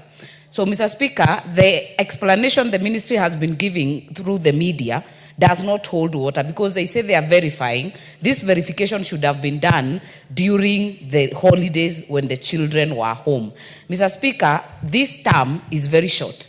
In fact, students should be closing by October 22nd. They are already closing school. We have 3 evaluations and examinations, Mr. Speaker. That is the grade 3 NEC evaluation. We have the KIPSEA for grade 6, and now we have KJSEA for grade 9. How then, Mr. Speaker, are schools supposed to prepare for these examinations, Mr. Speaker? Mr. Speaker, I feel that the Committee of Education and the Ministry of Education should give a way forward. If you have given wrong figures as a head of institution, can that be deducted in the next term? But we cannot afford, Mr. Speaker, to actually be able to make sure that we have held schools in abeyance. They don't know what to do in third term, Mr. Speaker. Maybe you can give direction to the Committee of Education. Owen Baya, where is your committee chair? Yes, KJ? Before we get a response from leadership, Mr. Speaker, you might want also to send the business regarding our university education, together with the communication that Honorable Martha is giving, to the Committee on Education. Because as we speak right now, our students who are reporting to university had to go back home. They are sitting in abeyance, not sure what the situation is with the lecturers, not sure whether it is being resolved, whether it is being attended to. So, Mr. Speaker, as you give direction, kindly also direct the Committee on Education to look into the matters of our learners who are in the university and higher institutions of education, so that it does not look like it is a failure purely on just the new funding model, which it is not. It is a whole other issue that needs to be resolved. I thank you, Mr. Speaker. Ivo Barra, can you bring a response to this on Thursday afternoon? Yes, Mr. Chairman. Sorry, Mr. Speaker. This is a matter that has come to our attention, and I want to commit that by Tuesday next week, we should be able to give a comprehensive statement on the same. Thank you. Thank you, Tuesday. Next order. Order number 13, the Kenya Roads Amendment number 3 Bill, National Assembly Bill number 34 of 2025, second reading. Honorable Peter Kaluma. Thank you very much, Honorable Speaker. Honorable Speaker, I beg to move that the Kenya Roads Amendment number 3 Bill, National Assembly Bill number 34 of 2025 be now read a second time.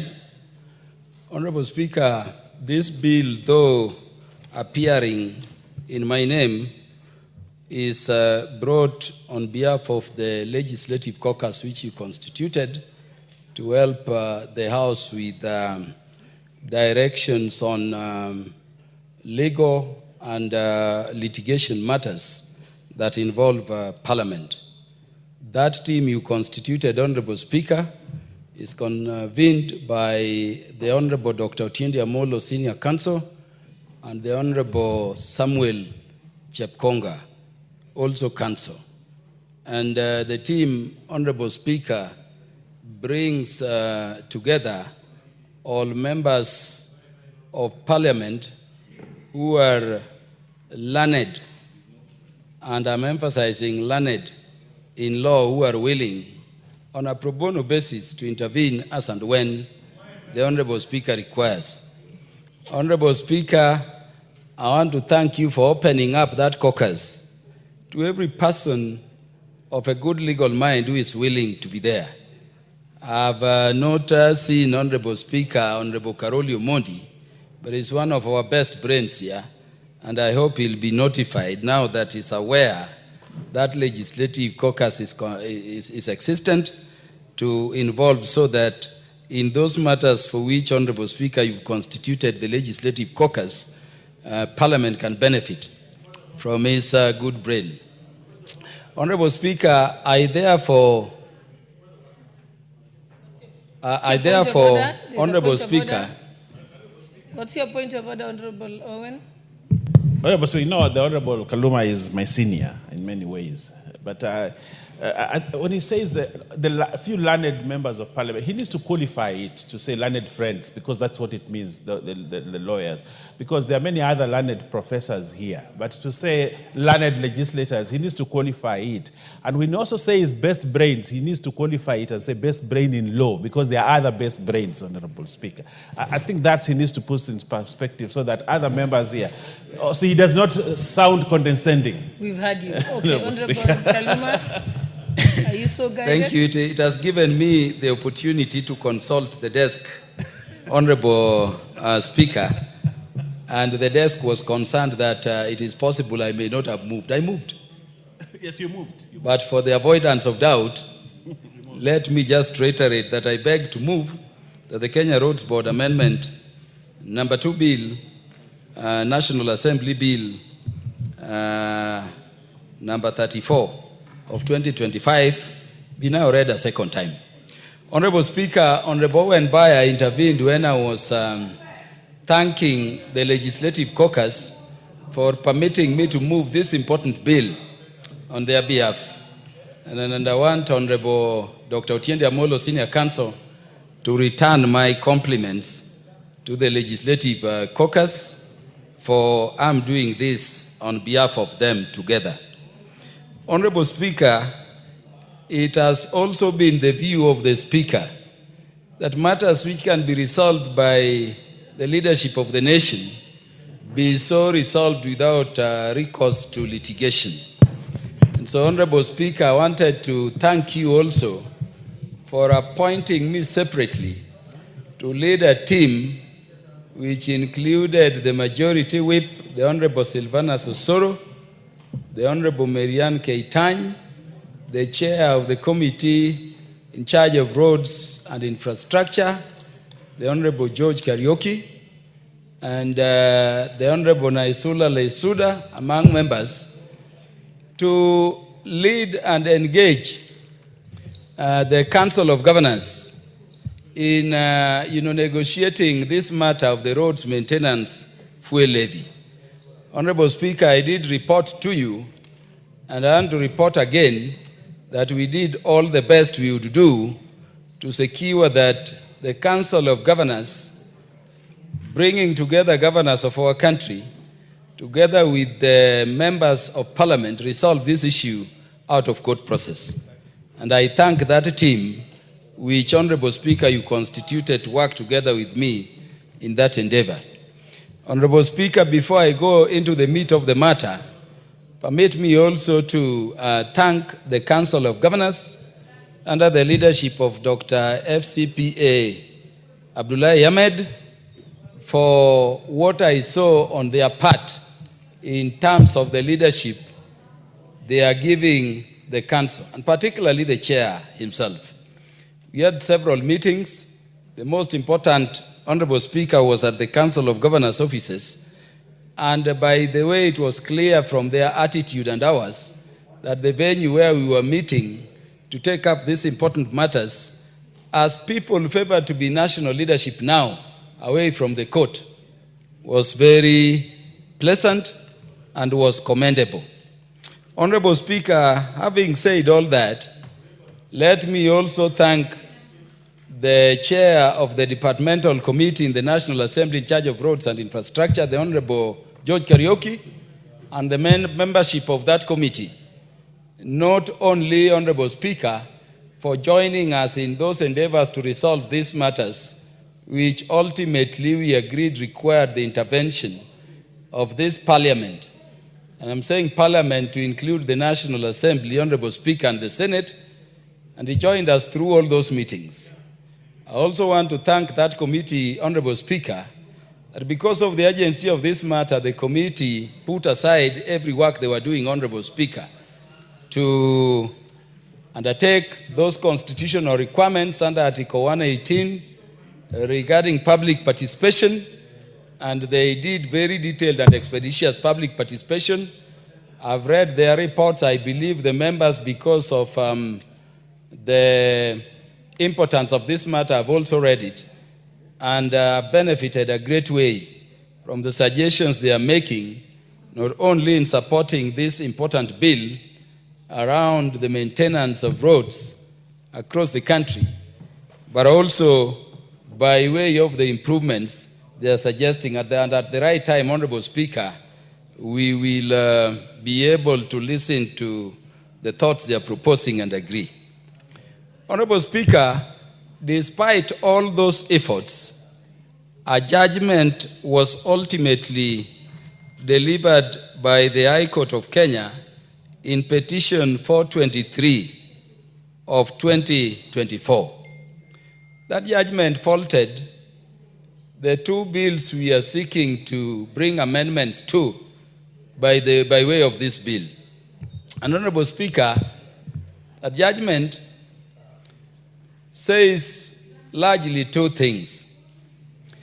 That these two laws we are seeking to amend currently, although they are dealing with matters of road maintenance fuel levy, which should be used, Honorable Speaker, to maintain all roads across the counties, across the country, do not include the county governments or the counties as also beneficiaries of the funds which come from that levy for purposes of the maintenance of the roads, which are classified and fall within the remit of the counties. And so the Honorable Court says, Honorable Speaker, that that position in the laws we are seeking to amend in terms of Section 47 of the Kenya Roads Act, Honorable Speaker, is unconstitutional because it runs afoul both the principle of devolution, which is a national value under Article 10, Honorable Speaker, and to which we've dedicated a whole chapter in the Constitution to ensure equity, and particularly equitable development. The court also said, Honorable Speaker, that the classification of the roads to the extent that it did not accord with the principles of devolution is also improper and constitutional, null and void. And so the court concluded, Honorable Speaker, that Section 6 and Section 47 of the provisions of the substantive laws we are seeking to amend by this law are unconstitutional, Honorable Speaker, null and void. Most importantly, because the court gave, in that case I've cited, Honorable Speaker, 4 substantive orders. And we have to thank the court because the parties who took the National Assembly and the Senate and other roads agencies to court actually sought 13 orders, including orders for costs, but essentially 12 very substantive orders. The court made an order number D, and this is the one order I want to draw the attention of the members to. Having found that those provisions were inconsistent with the Constitution and therefore were null and void, the court said there shall be no allocation of funds from the road maintenance fuel levy fund. That does not include the county. That does not include the counties. And so disbursement of monies must include the counties because, as I've said, devolution is not just a national value and principle of governance, but it's also a matter so important for ensuring equity that we've dedicated a whole chapter of the Constitution to that matter, Honorable Speaker. And so that is where we are. As expected, Honorable Speaker, this matter was taken to the Court of Appeal by the National Assembly, by the Legislative Caucus, when it was remitted to them by your office for intervention, Honorable Speaker.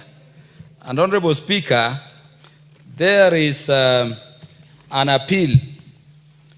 This is Civil Appeal number E427 of 2025, in which we are contesting on behalf of the National Assembly and the aggrieved Kenyans the declarations of the court.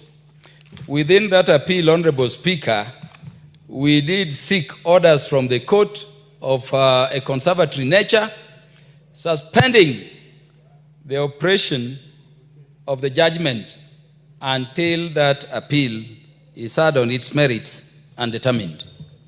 Honorable Speaker, I want to report to the House, and it is already known, that that application, which was presented to the Court of Appeal for order suspending the judgment, was allowed by the Court of Appeal. And I want to thank the Court of Appeal. In public interest, it was so allowed because, Honorable Speaker, those sections which we are seeking to amend now and which have been the subject matter of those litigations, if the judgment was not suspended, those provisions were going to derail and undermine the operations of the roads agencies we've established under these statutes completely. And we are going to secure that even if legislative interventions were made, Honorable Speaker, as we are seeking to do, Honorable Speaker, no road was going to be maintained in that intervening period. So I want to thank them. But I want to emphasize, Honorable Speaker, that though the Court of Appeal gave that order of stay of enforcement of the judgment in terms of all those substantive orders, that order of stay was only given for a period of 12 months, beginning July, when the order was issued.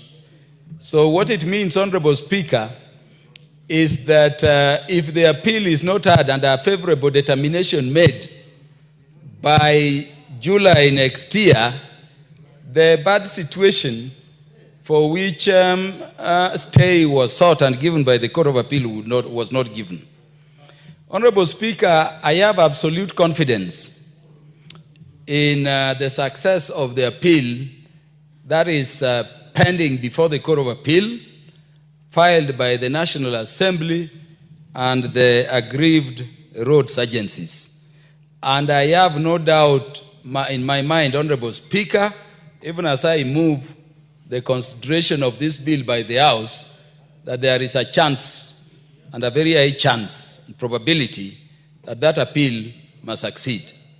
But Honorable Speaker, there is a good reason as to why we are favored to be in leadership position at this point in time. And there is a good reason, Honorable Speaker, as to why Kenyans chose us out of the 55 million Kenyans in the country to be in this arm of government whose core mandate is to legislate. And so I want to confirm, Honorable Speaker, that this bill is being brought not to concede that the appeal will not succeed, but as a point of leadership confirmed by those previous meetings we've had with even the members of the Council of Governors under the leadership of Dr. Ahmed Abdullahi, and of course the other meetings and interrogations, to do what is right in public interest for the people of Kenya in spite of what other processes could be there. Honorable Speaker, that therefore now brings me to the substance of this bill.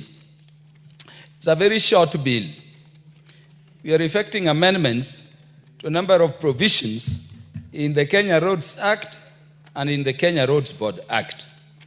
Honorable Speaker, if you look at clause 2 of this bill, and I know because of its importance, all members have looked at it, we are seeking to amend the current section 2 of the Kenya Roads Act, which appears to date to be only speaking to national roads.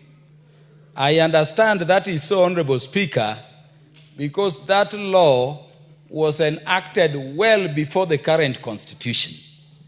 And it is something that needs to be cleaned up. If you looked at the 4th schedule of the Constitution, the categories of roads in the country are national trunk roads and county roads. And so we are making it clear that these laws, to be in conformity with the Constitution, Honorable Speaker, cannot be restricted just to national roads as is the case now, but must now have a category of national trunk roads falling within the remit of national government roads, or roads to be maintained by national government, and then county roads. Honorable Speaker, at clause 3, we are dealing with the matter of classification. And this is the substantive amendment to the contested current section 47 of the Act. And so we are clearing that in line with the judgment and to the extent agreed by the House of Parliament, Honorable Speaker, the new roads classification will accord with the first schedule of this bill so that we can carry the entire country aboard. And Honorable Speaker, if you go to the first schedule, you will see, Honorable Speaker, those various categories which have been existing in the law we are seeking to amend, and the proposed new categories. So we are proposing a category AS and category A and B to fall under national government. The description is there. Honorable Speaker, I've looked at the report of the departmental committee in charge of the subject matter, and I have noted they are proposing the crunching together of AS and A into one road category. It will be considered by the House at that point in time. Honorable Speaker, at the level of national government, we also have those roads which are falling within cities and urban areas or leading into critical facilities within urban centers. And so you see under the first schedule at page 788, Honorable Speaker, a category A2 for urban roads. Again, they are categorized as A, U, to signify it being within urban jurisdiction, category B, U, and CU.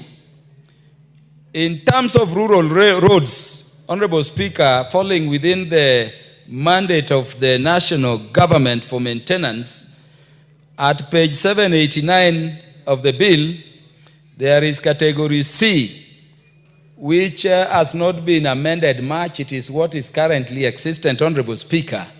But Honorable Members, I want to alert you to a new category being proposed by myself on behalf of the Legislative Caucus, category SP, Special Purpose Roads, and category SR, Security Roads.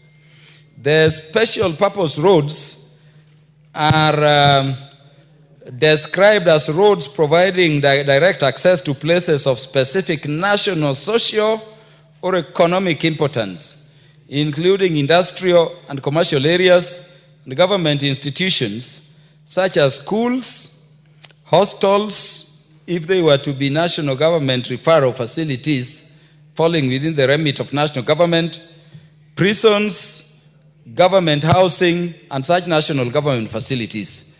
And Honorable Members, I confirm this is a very important category that we are introducing. We've had cases where if we go with the existent classification, then very many schools, especially schools in rural areas, would not have access roads. We also have roads which are classified in the manner that they are classified currently. But Honorable Speaker, you may be having a school between a national government road and a county government road. Worse still, Honorable Speaker, you may have a situation where a river is also cutting between those two roads. If we do not create a category that can allow the Kenya Rural Roads Authority, Honorable Speaker, to construct things like box culverts, or what we call bridges in common parlance, Honorable Speaker, to connect those schools and make them accessible, Honorable Speaker, we will have a situation where those national government facilities not falling within the remit of clear classification in terms of the road networks in the country currently may not be accessible. Honorable Speaker, we've been told by the CS in charge of National Treasury that since independence, it is now some 63 years later, that the national government is doing a box culvert or a bridge across River Tana. The children of that area, the children of Kenya, Honorable Speaker, have been crossing that river, and we know that this river is highly infested with crocodiles, risking their lives just to get education for 63 years. We are saying, Honorable Speaker, that if funds were to be available, such a road would be done even if it is not linked directly, Honorable Speaker, to a national government road or a road falling within the remit of the county, so that the children of Kenya, wherever they are, and the people of Kenya can Honorable Speaker access those critical facilities. Honorable Speaker, in terms of security roads, we are leaving its determination, Honorable Speaker, to the ministry that will be in charge of internal security. I've been in that committee, Honorable Speaker, for very long. And I can confirm that the last time I visited, Honorable Speaker, Laikipia, there is this big forest where cattle rustlers, take animals to. It's called Mukogodo Forest. And then once the animals are inside there, you will be told even police cannot dare enter that forest. The rustlers will do whatever they want with them. And in our assessment, if such a road were to be categorized as a security road, that is a road that would be easily, fall under this classification. And so the funds would go to create a road through there. Honorable Speaker, if you go to northeastern Kenya, the main reason we have AIDs, the explosive devices, is that these terrorists normally dig, just the maram areas and plant the explosives there. Okay? And we know the coast as a nation where even our security personnel are moving and they are all overturned and killed instantly. We are saying that under this category, places like northeastern, places like Boni Forest, places like areas along the Indian Ocean which are problematic with these people, beyond the other categories which fall within national government, Honorable Speaker, and which fall within the counties, those roads can be done for better security. We have the case, Honorable Speaker, of Shakahola. And let me say, Honorable Speaker, we visited Shakahola when the tragedies there and the atrocities which were being committed against Kenyans there, started. Honorable Speaker, it is so vast. Let me say on the mic that if we just did some security roads across that vast, thorny area, those cases would not be there. But currently, the area is so vast, it is so large, it is so big, it has those thorny trees we've been struggling to eradicate, so vast that once you push people in from the road coming from Majilagobaya through, Honorable Speaker, you cannot hear what is happening to a Kenyan inside there. No wonder we are dealing with radical extremism, violent extremism, with even integration of religion. But you have people in court, but the thing is continuing. And you've had people, honorable members, asking, where are the neighbors when all those Kenyans are being killed? And I can tell you, the numbers of Kenyans who have died in such a place, the numbers you hear may not be the entire number of Kenyans who have been killed and have decomposed there. Such places need security roads because it becomes a security necessity for purposes of intervention. So, Honorable Speaker, though all the classifications in terms of the county roads are DE, but we've included DU, you had indicated, honorable members, means urban, and EU for roads falling within the current D and E under the remit of the counties, but falling within urban areas like Homa Bay town, like, other cities, so that we don't just have, either the national government or the county doing roads without considering also urban areas. And I think this is a very good category, because if you were to look at even Nairobi, you will be giving money to Nairobi County under the systems we establish, Honorable Speaker, but you'll end up with the danger that the governor may tell you we are not doing Maram Road, in which case these monies may not end to the direct use. And subject to such improvements as the members and the committee will recommend and the House may agree and resolve, Honorable Speaker, I highly commend that categorization. Honorable Speaker, we have introduced clause 47A. And clause 47A, what we are doing, Honorable Speaker, is to place specific, responsibilities to the counties. We are saying, Honorable Speaker, that unlike the equalization fund and other funds, we will not just send money to the counties there and they do nothing about it. And so a number of proposals are being made under clause 47A to clarify what responsibilities the county governments will have and shoulder for maintenance, rehabilitation, and development of county roads within the prescribed national standards and policies. Honorable Speaker, this is critical. We had cases being reported from some counties, I'm happy it does not include Mutembei, where you have the constituency roads committee under Kera does a road, but a county, instead of doing roads with the funds it receives, the county, Honorable Speaker, just employs people who are, taking notes of what roads are being done. And so a road is being done by the constituency roads committee under Kera, or Kera, Honorable Speaker, at something like 5 million. When you look at records and you saw those processes in the Senate, Honorable Speaker, you hear on the same roads, a county also spent 50 million, nearly 10 times what Kera spent without doing anything. I can tell you, not in Mutembei. Mutembei is the best county currently.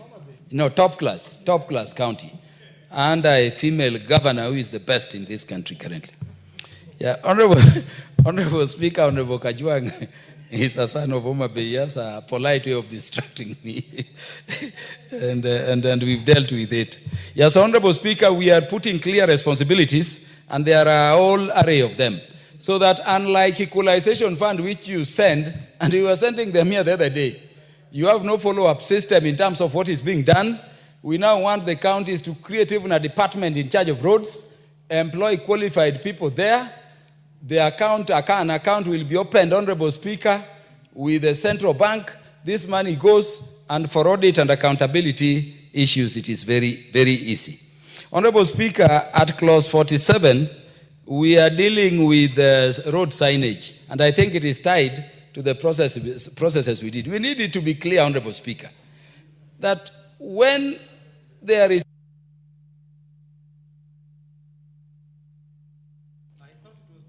You can proceed. Give him more time. Because I'm just going to the meat of the matter, but I'll be brief. Give me only 5 minutes, Honorable Speaker. I thank you. Honorable Speaker, we want signages so that it is clear. This road is a county government road. This road is a national government road. This road has been done by Kenya. This road has been done by Kura. This road has been done by KRA. So that we can avoid these issues of, Honorable Speaker, the situations where there can be, corrupt practices and want of accountability over matters roads. Honorable Speaker, lastly, and the most thing we are dealing with, and Honorable Speaker, you will see this in the bill, and I know members have looked at it, is having been, thought that we are adding the counties, we have to reorganize the percentages into which, the roads maintenance fuel levy is to be shared. And so, Honorable Speaker, the bill proposes that counties will get 5% of the total amount of funds collected by under the road maintenance fuel levy, fund. Honorable Speaker, because we have created that new category of sharing, the existing categories have to go down. So counties will get 5%. We are moving the allocation of Kenya, which was initially at 40%, Honorable Speaker, down to 36% to accommodate that share to the counties. Honorable Speaker, we are then moving the allocation, which was going to Kenya Urban Roads Authority, Kura, from 15 to 14%. And Honorable Speaker, we are then moving the allocation, which was initially being accorded to Kenya Rural Roads Authority at 32%, to 31% by 1% to accommodate that addition to the county. I know, Honorable Speaker, some would be asking, why are we giving the counties 5? Honorable Speaker, I'm saying that this is not equitable share. Counties still receive an equitable share, a portion of which will be going to roads. This is money from the collection of fuel levies for the maintenance of roads based on the roads classifications per county, and in consultation with the ministry that is relevant, Honorable Speaker, it is confirmed to us that by classification currently, if you looked at the total, the 5% would secure that the roads falling under the remit of our county governments, Honorable Speaker, are maintained and in a good state for all Kenyans. That section 6 is what I've dealt with under that provision, and is a very critical provision. I would urge the members to accommodate it. Without much ado, Honorable Speaker, I want to thank the members for the opportunity to present this matter on their behalf. And Honorable Speaker, I know I've given enough detail. I want to thank you for the support you've given, Parliament in the exercise of this legislative, act, Honorable Speaker. And I beg to move, and permit me, therefore, having moved, Honorable Speaker, to request that the Honorable Dr. Otiende Amolo, Senior Counsel, seconds. Thank you, Honorable Speaker. Proceed, Honorable Amolo. Thank you, Madam Speaker. Madam Speaker, I rise to second the Kenya Roads Amendment number 3 Bill of 2025. Madam Speaker, there's an issue that the Honorable Owen Baya raised, and he did not get the benefit of a response. Wherever he is, he will have to know that there's a distinction between learned and educated. Even if you can be a professor of everything, you can only be educated. You will not benefit from being called a learned friend. So the Honorable Owen Baya is educated and is my friend. He's my educated friend, not my learned friend. In fact, in the English tradition, the word learned friend was actually reserved to peers, barrister to barrister. When a barrister was referring to a solicitor, they would say, my friend, not even my learned friend. You must get the history of why lawyers are called learned, then you can start questioning it. But I do not have time to go into it. Suffice it to say, the Honorable Owen Baya, that you are my educated friend, and when we go for tea, I will explain at length why you cannot be my learned friend. Madam Speaker, very briefly, this bill transcends 2 committees and a caucus. This bill transcends the Justice Committee, it transcends the Roads Committee. But it was found wise to now have it adopted by the caucus because we have the benefit of dealing with those committees and beyond. For indeed, Madam Speaker, as Honorable Kaluma has explained, the bill is a result of consensus and consultation by the executive, by Parliament, by the various roads agencies, by the governors, and by everyone who cared to listen. Indeed, even the President was involved in this discussion. Madam Speaker, the bill is necessary because it has to fill the lacuna that was created by the decisions of the court. When the court declared 2 significant sections of the relevant laws as unconstitutional, and although we chose to appeal it with success, it was still important to address the issue beyond peradventure. Therefore, it comes in to fill the lacuna that arose out of Section 6 and Section 47. At this stage, let us explain 2 things, Madam Speaker. One, contrary to popular belief, the monies allocated to KERA, both under the original provisions and under this bill, are not put in the hands of members of Parliament. These monies are administered by a national entity called Kenya Rural Roads Authority. KERA itself has regional managers, it has managers in each constituency, then it has a committee where the member of parliament does not sit in. The limited role of the member of parliament is like any elected leader, because the member of parliament has, a view, a landscape view of the roads in the constituency. So you are able to suggest that please balance it out between the wards, please this one is worse than the others, and that is a role that is called representation. Secondly, these are not funds that are allocated for devolution. These are funds that are appropriated for the national government. And as such, when they then come back to be used, whether in the wards, in the constituency, in the counties, they are being used as decentralized funds, not devolved funds.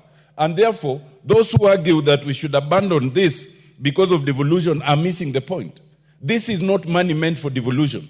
This is money meant for national government, but because the Constitution requires access to all services and decentralization, they are then decentralized in that manner. I hasten to add that when the judgment was rendered and the provisions were to lapse on 21st of June, before the last financial year, it took the intervention of the President in consultation with Parliament and the agencies and the governors to agree on some form of allocation.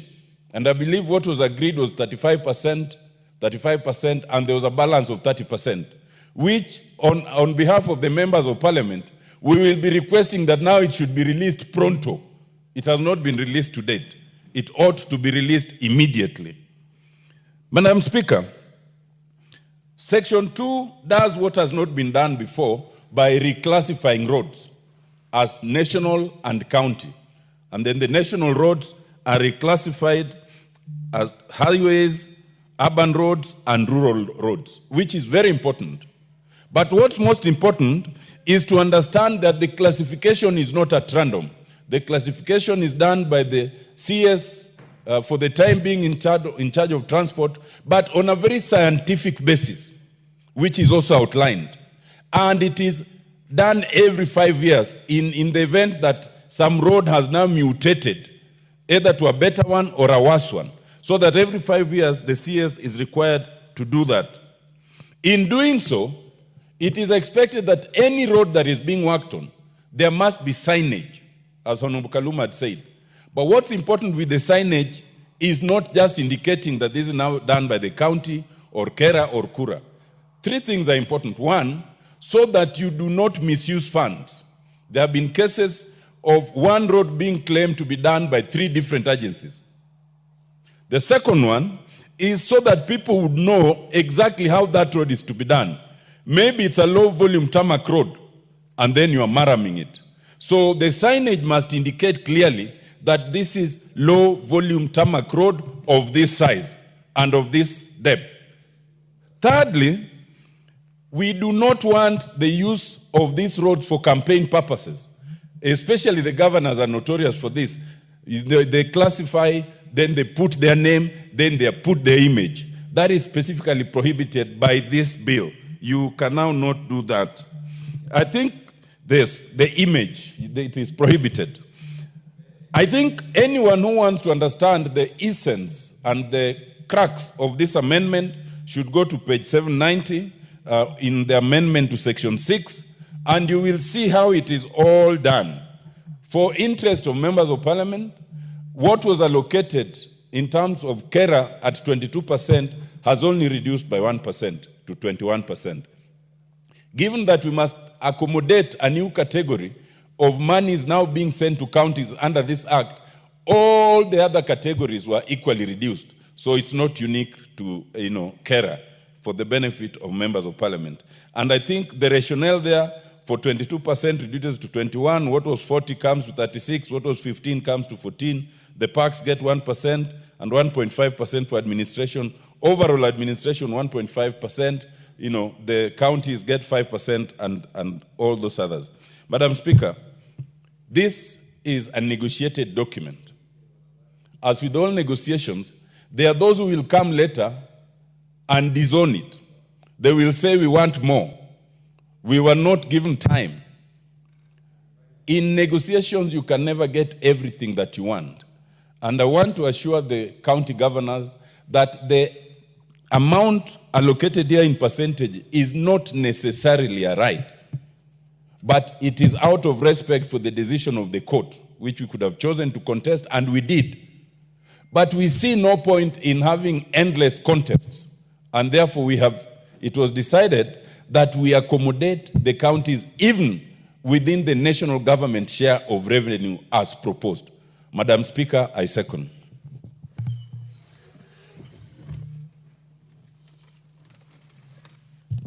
Honorable members, I now propose the question that the Kenya Roads Amendment number 3 Bill, National Assembly number 34 of 2025, be read a second time. Yes, Honorable TJ? Then I think I've seen KJ. You've pressed the intervention button. You can go next. Yeah. Those who want to contribute, please press the intervention button. Madam Speaker, I'm a member of the Committee on Roads and Infrastructure. I've had my learned friends, Honorable Kaluma, and the member for Rarieda, explain that this bill is a reflection of the caucus, of which I'm a member. I prefer to treat it like every other private member's bill. I say so because I want respect for committees. Matters under the standing order and under the Constitution that comprise roads are supposed to be dealt with that committee. But every other member is free to bring legislation. So if we create a precedence of some caucus taking mandate over issues in this House, we will confuse ourselves. But this is before us properly as any other member's private bill, and I will contribute to it. I want to thank Member for Mutembei for bringing this amendment. This amendment will provide clarity in the maintenance and rehabilitation and development of roadwork in this country. It will give effect to the 4th schedule of the Constitution. In this bill, it is rather obvious that these roads are running through counties. And I think it is just by misadventure that the Roads Board Act or the Roads Act was fashioned in a way to exclude the counties. It is not rocket science that these roads are passing by counties. And so it is rather obvious that counties should be involved. And so when Mr. Justice Mugambi made that decision, he was right to have termed that to have been unconstitutional, and it overstepped the mandates of the counties. So we are here trying to create a legislation which conforms to the Constitution and also respect the principle of devolution, which is an important architecture of this Constitution. Madam Speaker, this bill has given us an opportunity to reflect on different principles, and only 5 or so principles would I explain and sit down. Number one, we have had to have a balance between the counties and the national government, and you will see we have proposed a consultative procedure by which the classification may be done together with the national government in consultation with the county governments.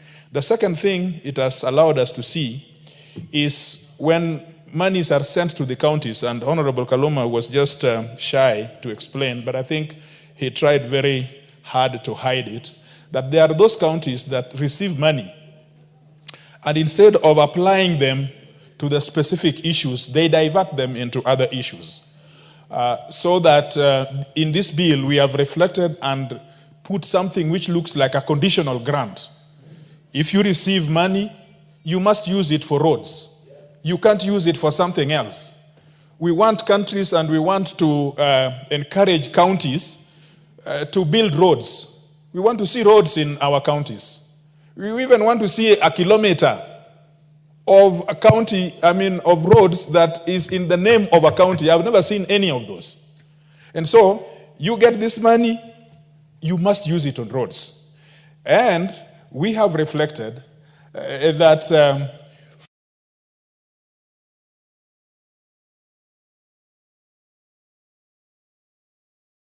have to open an account, a specific account.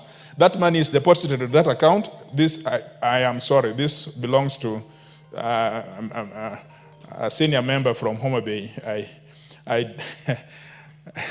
I disclaim the ownership of that noise. but you see now, you get money, you must open an account. That money must be sent to that account. If you don't, the comptroller of budget, the treasury will not allow you to access that money. I think that is also in this. But now we also have to see how to balance clarity amongst institutions. And one of the things that we have asked the Cabinet Secretary to do is to create a criterion for this proverbial thing called 10%. They get it all the time, but you know, it is freebies. They use it as they wish. They don't account for it. And so in this legislation, we have demanded that there must be empirical parameter by which a criteria by which this money is given. And one of those is, although it is a discretionary issue, but that discretion must be exercised in terms of maintaining the overall roads equity. Roads equity means in Dagoretti North, for example, if you go there and you find dilapidated roads, you want to balance across Nairobi and see that even though Dagoretti North received so much money, but in terms of road equity, you then balance it to be having some kind of network which is uniform in Nairobi. And issues of emergency, we want to, the Cabinet Secretary, for example, something happens as a matter of act of God. We don't want a Cabinet Secretary to run there and start lamenting.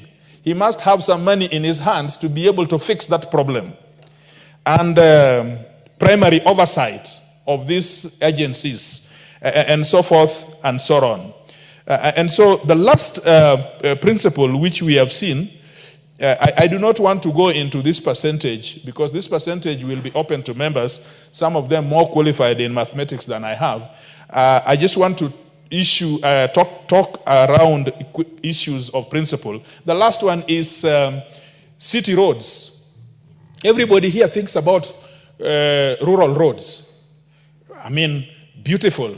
We have rural roads must be there.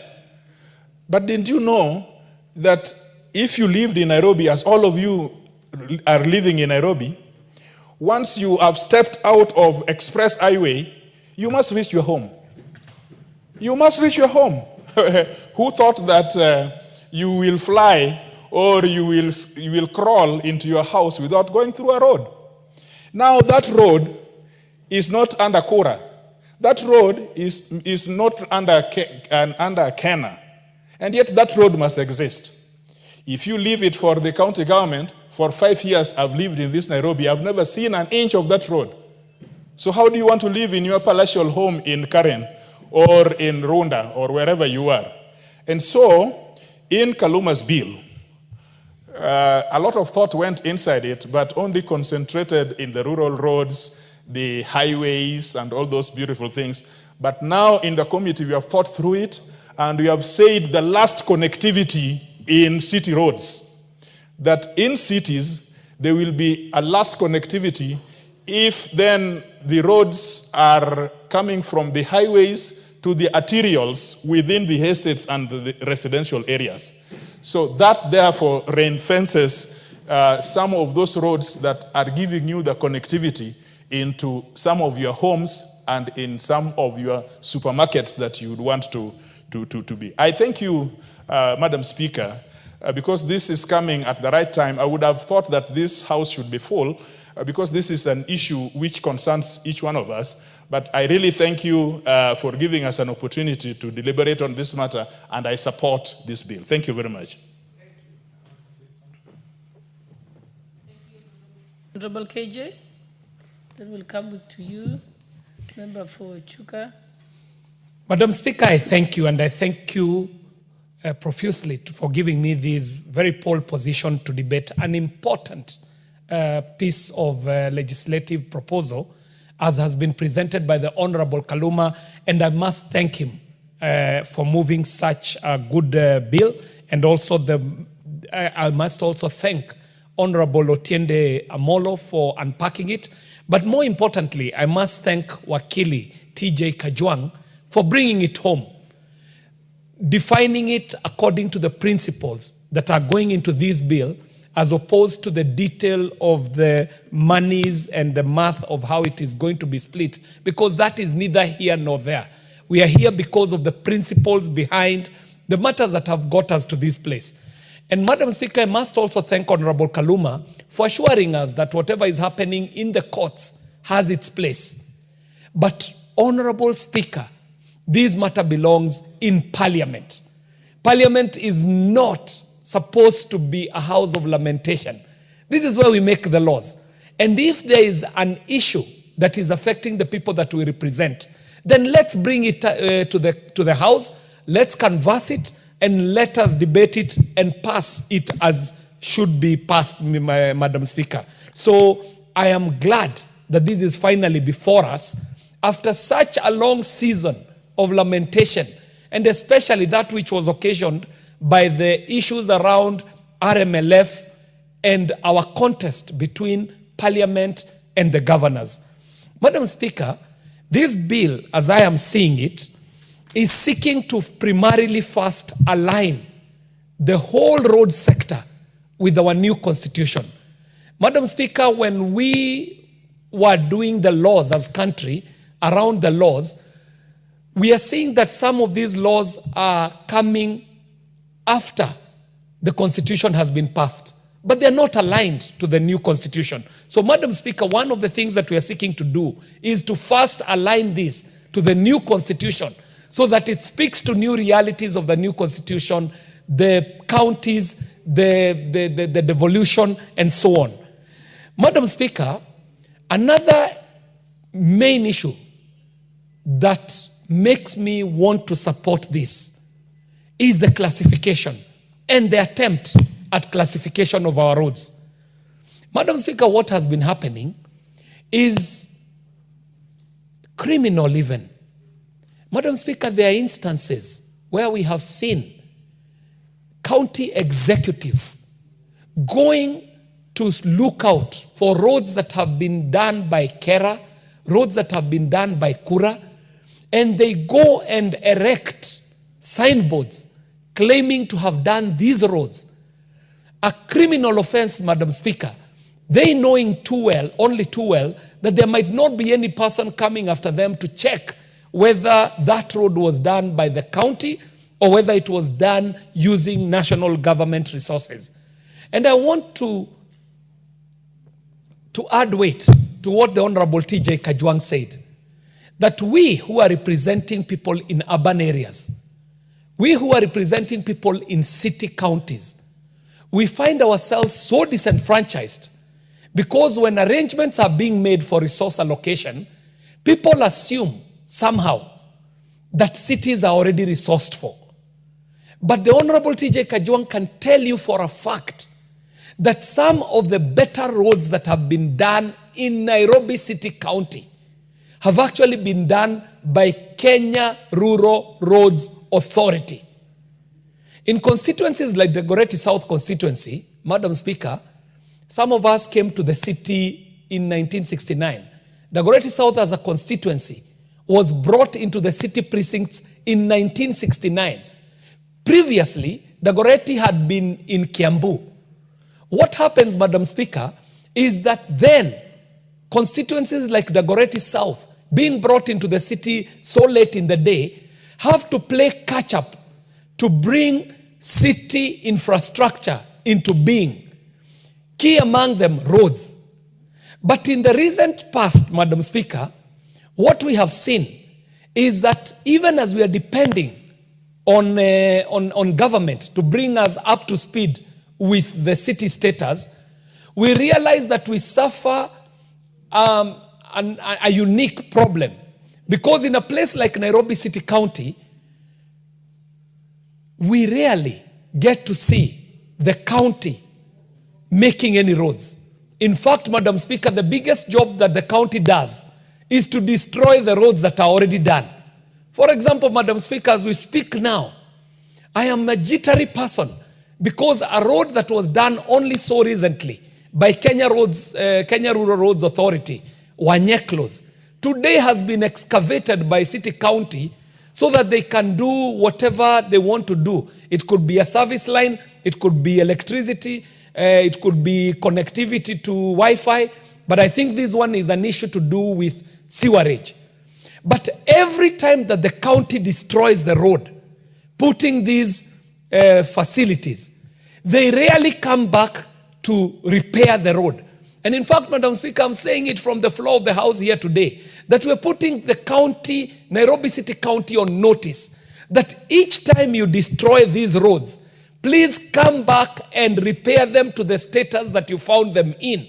Because for now, as it stands, Madam Speaker, all we know the county for doing is destroying the roads that are already done and never bringing them back to the status that they require. Madam Speaker, I'm supporting this bill too for the fact that we are now going into the crux of the matter on allocations. And not only stipulating the allocations, Madam Speaker, but also seeking to find out where this 10% that is always left with the implementer goes to, Madam Speaker. As it sits now, that conversation is up in the air. Nobody knows how this 10% is administered, to whose benefit, and in which manner. So, Madam Speaker, just because we are going to go into the allocations, and we shall be looking into these allocations and their use, I support, Madam Speaker. Madam Speaker, finally, I do support, because this bill, in the format that it's being presented, is seeking to ring-fence the monies that shall be going to counties, Madam Speaker.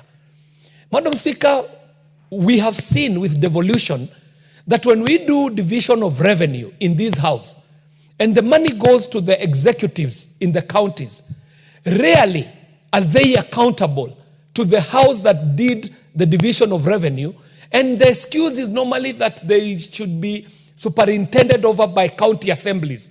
But Madam Speaker, come to think of it, these are national resources that we are allocating. This is not own-sourced revenue from the counties.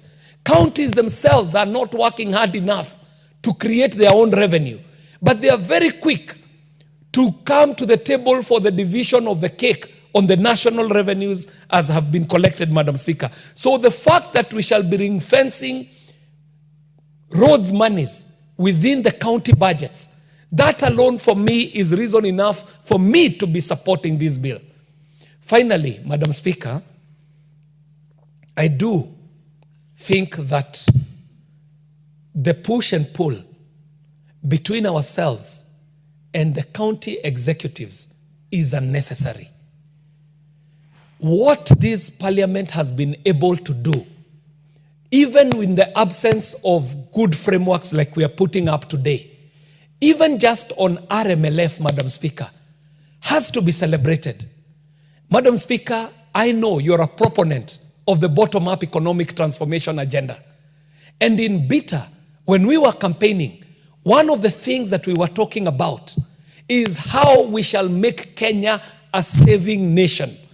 And Madam Speaker, this parliament was agreeable that a certain percentage of RMLF must be set aside for savings. And Madam Speaker, what has happened in a few short months, the amount of money that country has been able to save by just setting apart a piece, a very small percentage of RMLF to go to savings is something that shall be celebrated for generations to come. So, Madam Speaker, I do stand to support this. I support, first, because it is going to align us with the Constitution. Secondly, because we shall go into good classification.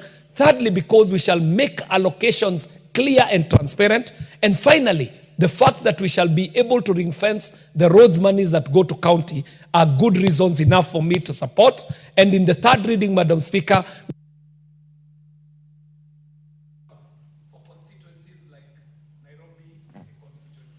Thank you, Honorable Patrick Ntwigwe. Thank you, Madam Speaker. I'll be very brief. First, I want to thank and congratulate my friend Karuma. Now I've learned that I can't call him my learned friend because I'm not learned, I'm educated from the medical sector. From the medical sector, because he has really moved this bill in a very elaborate way.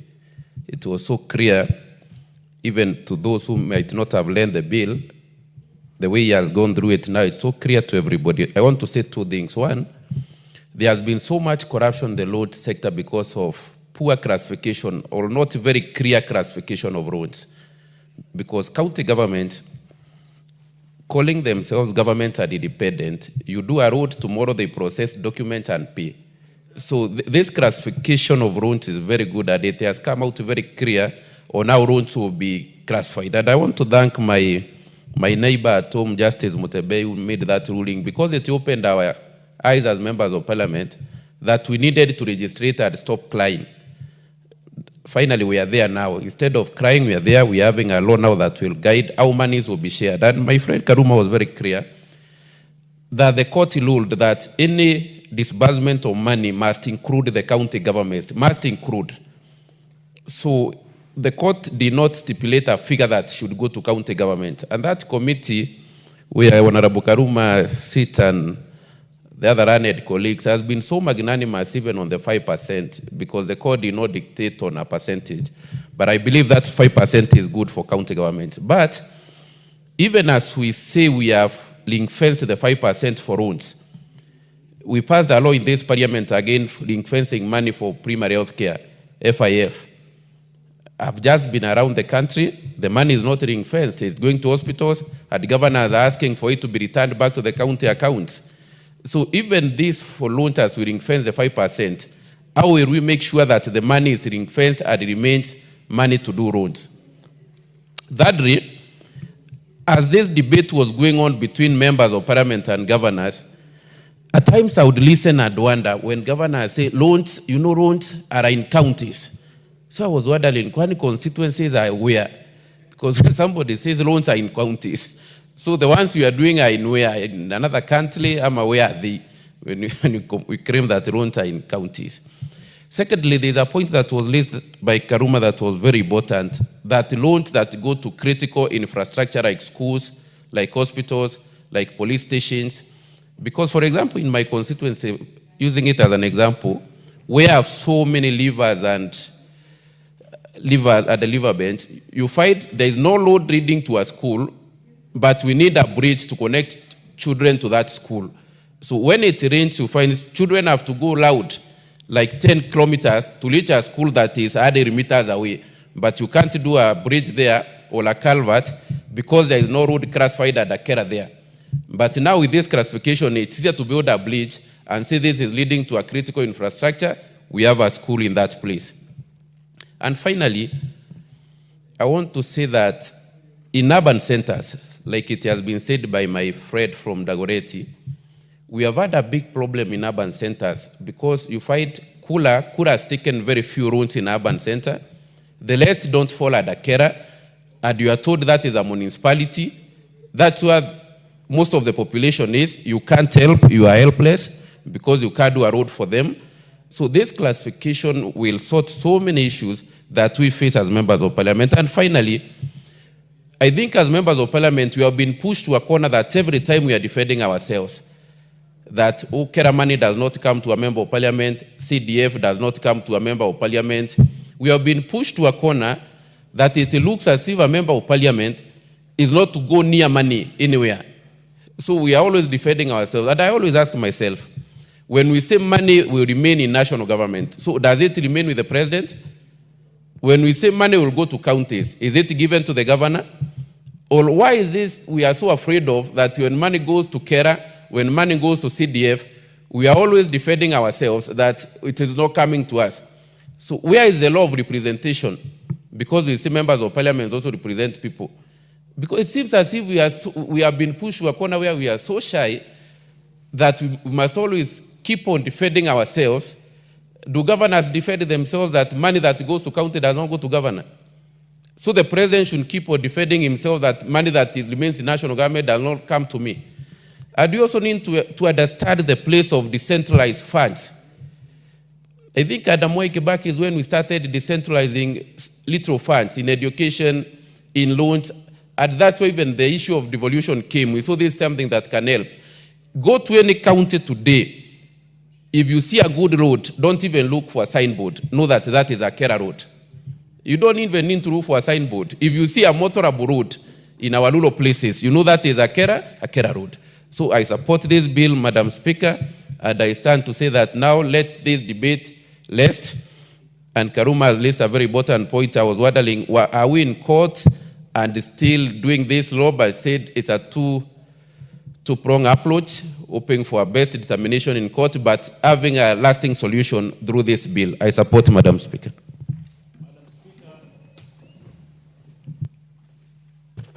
Yes, Honorable Owen. Thank you, Honorable Speaker. Honorable Speaker, first I want to congratulate the learned friends for doing a commendable job. I said the learned friends. the learned friends among themselves for a good job. Now that I want to speak as part of the educated friends, Honorable Speaker, I want to say that this is one of those pieces of legislation that is necessary for this country to unlock a situation that had put the roads in this country in a quagmire. And therefore, I want to laud you, my friend, Honorable Kaluma, the learned friend, and Kajoang, and the rest of the team that actually worked very hard, tirelessly to ensure we have this. Honorable Speaker, I participated in one of those meetings that was actually negotiating with the Council of Governors, with the chairman, and I thought we have a good and very sober chairman in the Council of Governors that allowed dialogue and allowed us, even when they had a court case that looked like it was topsy-turvy, but somehow we got ourselves somewhere. But one fundamental thing that happened in court is to say that the RMLF cannot be given out unless counties also have a share. I think that was fundamental, and I think that is what gave birth to this. Now, counties will get a share of this. But on that, Honorable Speaker, what I want to urge is that as counties get this money, it should be ring-fenced. And I want to agree with the Honorable Kajuang. It should be ring-fenced so that we don't find the same money that has been given for roads being used to buy carpets, being used to buy chairs for big bosses, being used to buy tea. It should be ring-fenced. It should just be for roads. And that there is a committee, and I don't know whether the Kenya Roads Board in this bill have power to actually go out there and check the roads. I don't know whether that has been included here, Honorable Speaker. Just like our NGCDF board, which has power to go out there to check the road, to check whether you are doing work in terms of, to go and oversight the projects, Honorable Speaker. I do not know, Honorable Speaker, whether the Honorable Kaluma and his team have actually included that. The Kenya Roads Board, which is the body that actually... Oh, okay, good. But Honorable Speaker, if counties set their own committees, just like telling monkeys to have a committee of their own to check out their activities, probably we need to change that so that we give the power to a body like Kenya Roads Board to check whether monies that have been given out to the bodies, whether it's KERA, whether it is county governments, whether it is Kura, which is Kenya, they could go out there and verify that the money that they gave out has actually been used to do the roads that they have done. I think that's a fundamental thing, Honorable Speaker, to ensure. That is the same problem we have with this equalization fund. Honorable Speaker, we have an equalization fund which has no body, which has no board. It's only people at the ministry. So they disburse fund when they want, and when they don't want, they do not disburse the fund. That's why 20 years, we are almost ending the 20 years of the window for equalization fund in the constitution. And yet when you walk around, you don't see anything, Honorable Speaker. I've advocated that this equalization fund must also have a board that can actually ensure that the money has been put into the account and the money has been spent for the purpose for which it was meant. Honorable Speaker, that is one, Honorable Speaker. So I hope Honorable Kaluma and TJ, you may want to consider my suggestion and bring that to an amendment so that any money, whether given to Kura, whether given to Kera, whether given to Kenha, whether given to the county, can actually be accounted for, and we have a report in this parliament table that we allocated these funds and the roads were done or they were not done, Honorable Speaker. I think that's a fundamental thing. Secondly, Honorable Speaker, I want to say this, that roads are important for this country because when we have roads, they open up development, they open up place for growth. When we don't have roads, Honorable Speaker, then we close up an area and we close out the people, and the people who have no opportunity to actually get development. A lot of the areas that have been marginalized or said to be marginalized have been marginalized by first, one thing, lack of a road. When you don't have a road, you marginalize a community completely because one, there is no communication, two, transport of goods and services, three, farming, four, hospitals, five, schools, and all other things get locked up because of roads. And therefore, it is very important to ensure that we have resources enough for roads and that these roads are put up in places that they must go. Honorable Speaker, Kera has done a tremendous job. But sometimes I feel that if we had more money, my friend Oundo here, if we had more money in the Kera, how would Funyula look like? Like heaven, like paradise. If we had given them money, and they have tarmac roads, and they have all kinds of roads, you know. If we gave more money to Kura, for example, Honorable Speaker, your towns would be good towns that would attract more investment, Honorable Speaker. But Honorable Speaker, we need to ensure that we have enough resources for roads because roads open doors for development in every constituency. I proudly say that my constituency has opened up because I have had a committee in Kera that has done a good job.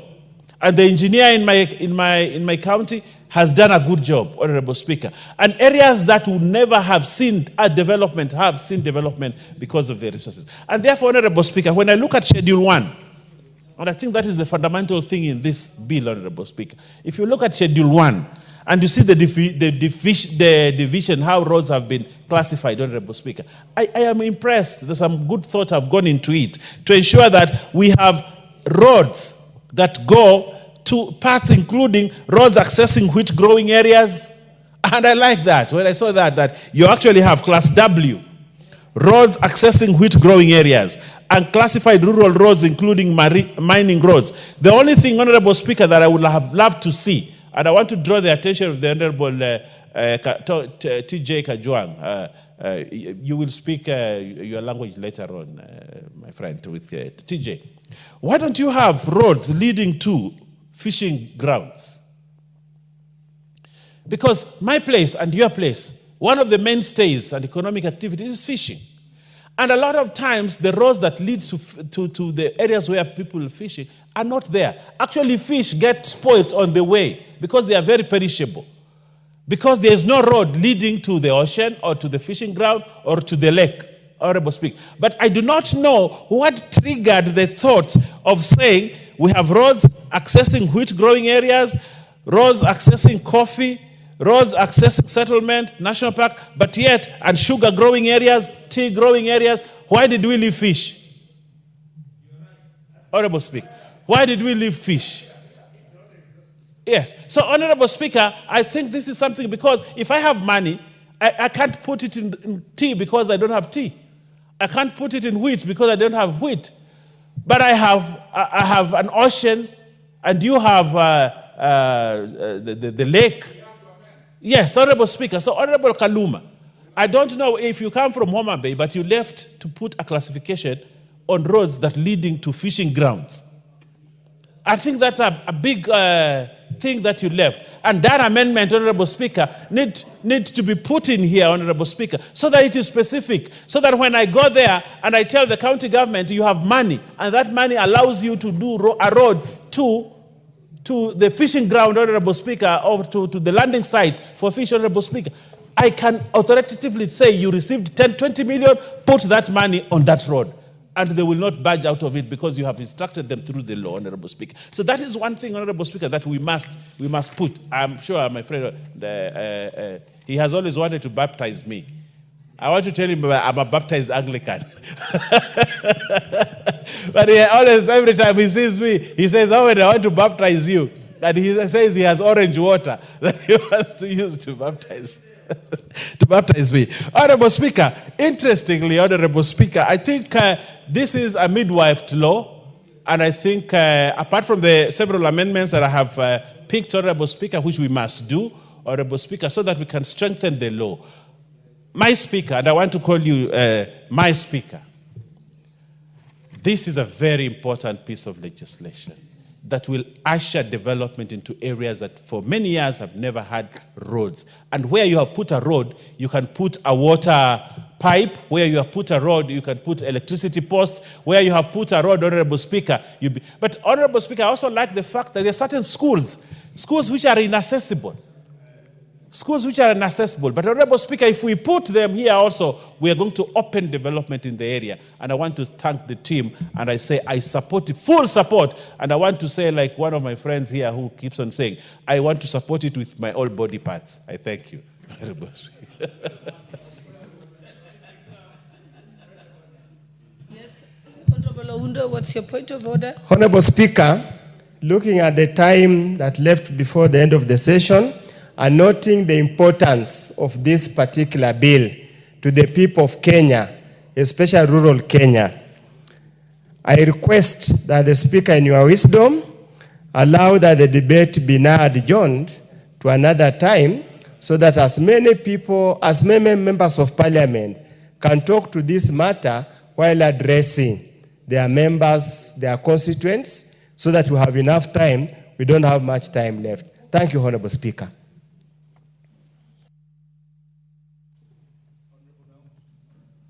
Honorable Speaker, Honorable Naomi Wako is seconding.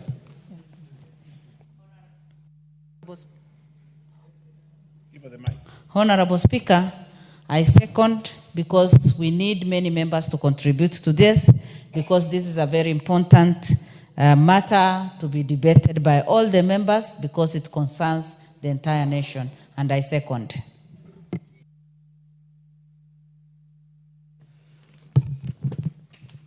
Honorable members, in accordance to Standing Order number 96, I now propose that the Kenya Roads Amendment number 3 Bill, National Assembly number 34 of 2025, be now adjourned. May I put the question? Honorable members, I now put the question that the Kenya Roads Amendment number 3 Bill, National Assembly number 34 of 2025 be now adjourned. Will as many as of that opinion say aye? Aye. Will as many as of the contrary opinion say nay? The ayes have it. Next order. Next order. Order number 14, motion, consideration of the 5th report on examination of financial statements of selected state corporations. Okay, Chairperson, Public Investments Committee on Social Services and Administration and Agriculture, Honorable Wangwe, are you ready? Yes, I am. Okay, you may proceed. Thank you, Madam Speaker. Honorable Speaker, allow me on the onset to move that this House adopts the 5th report of the Public Investments Committee on Social Services, Administration and Agriculture on its examination of financial statements of the following state corporations laid on the table of the House on Tuesday, 5th August 2025. 1. National Hold on 1 minute. I think we need a sergeant at arms here. Kindly, you may proceed. Mm-hmm.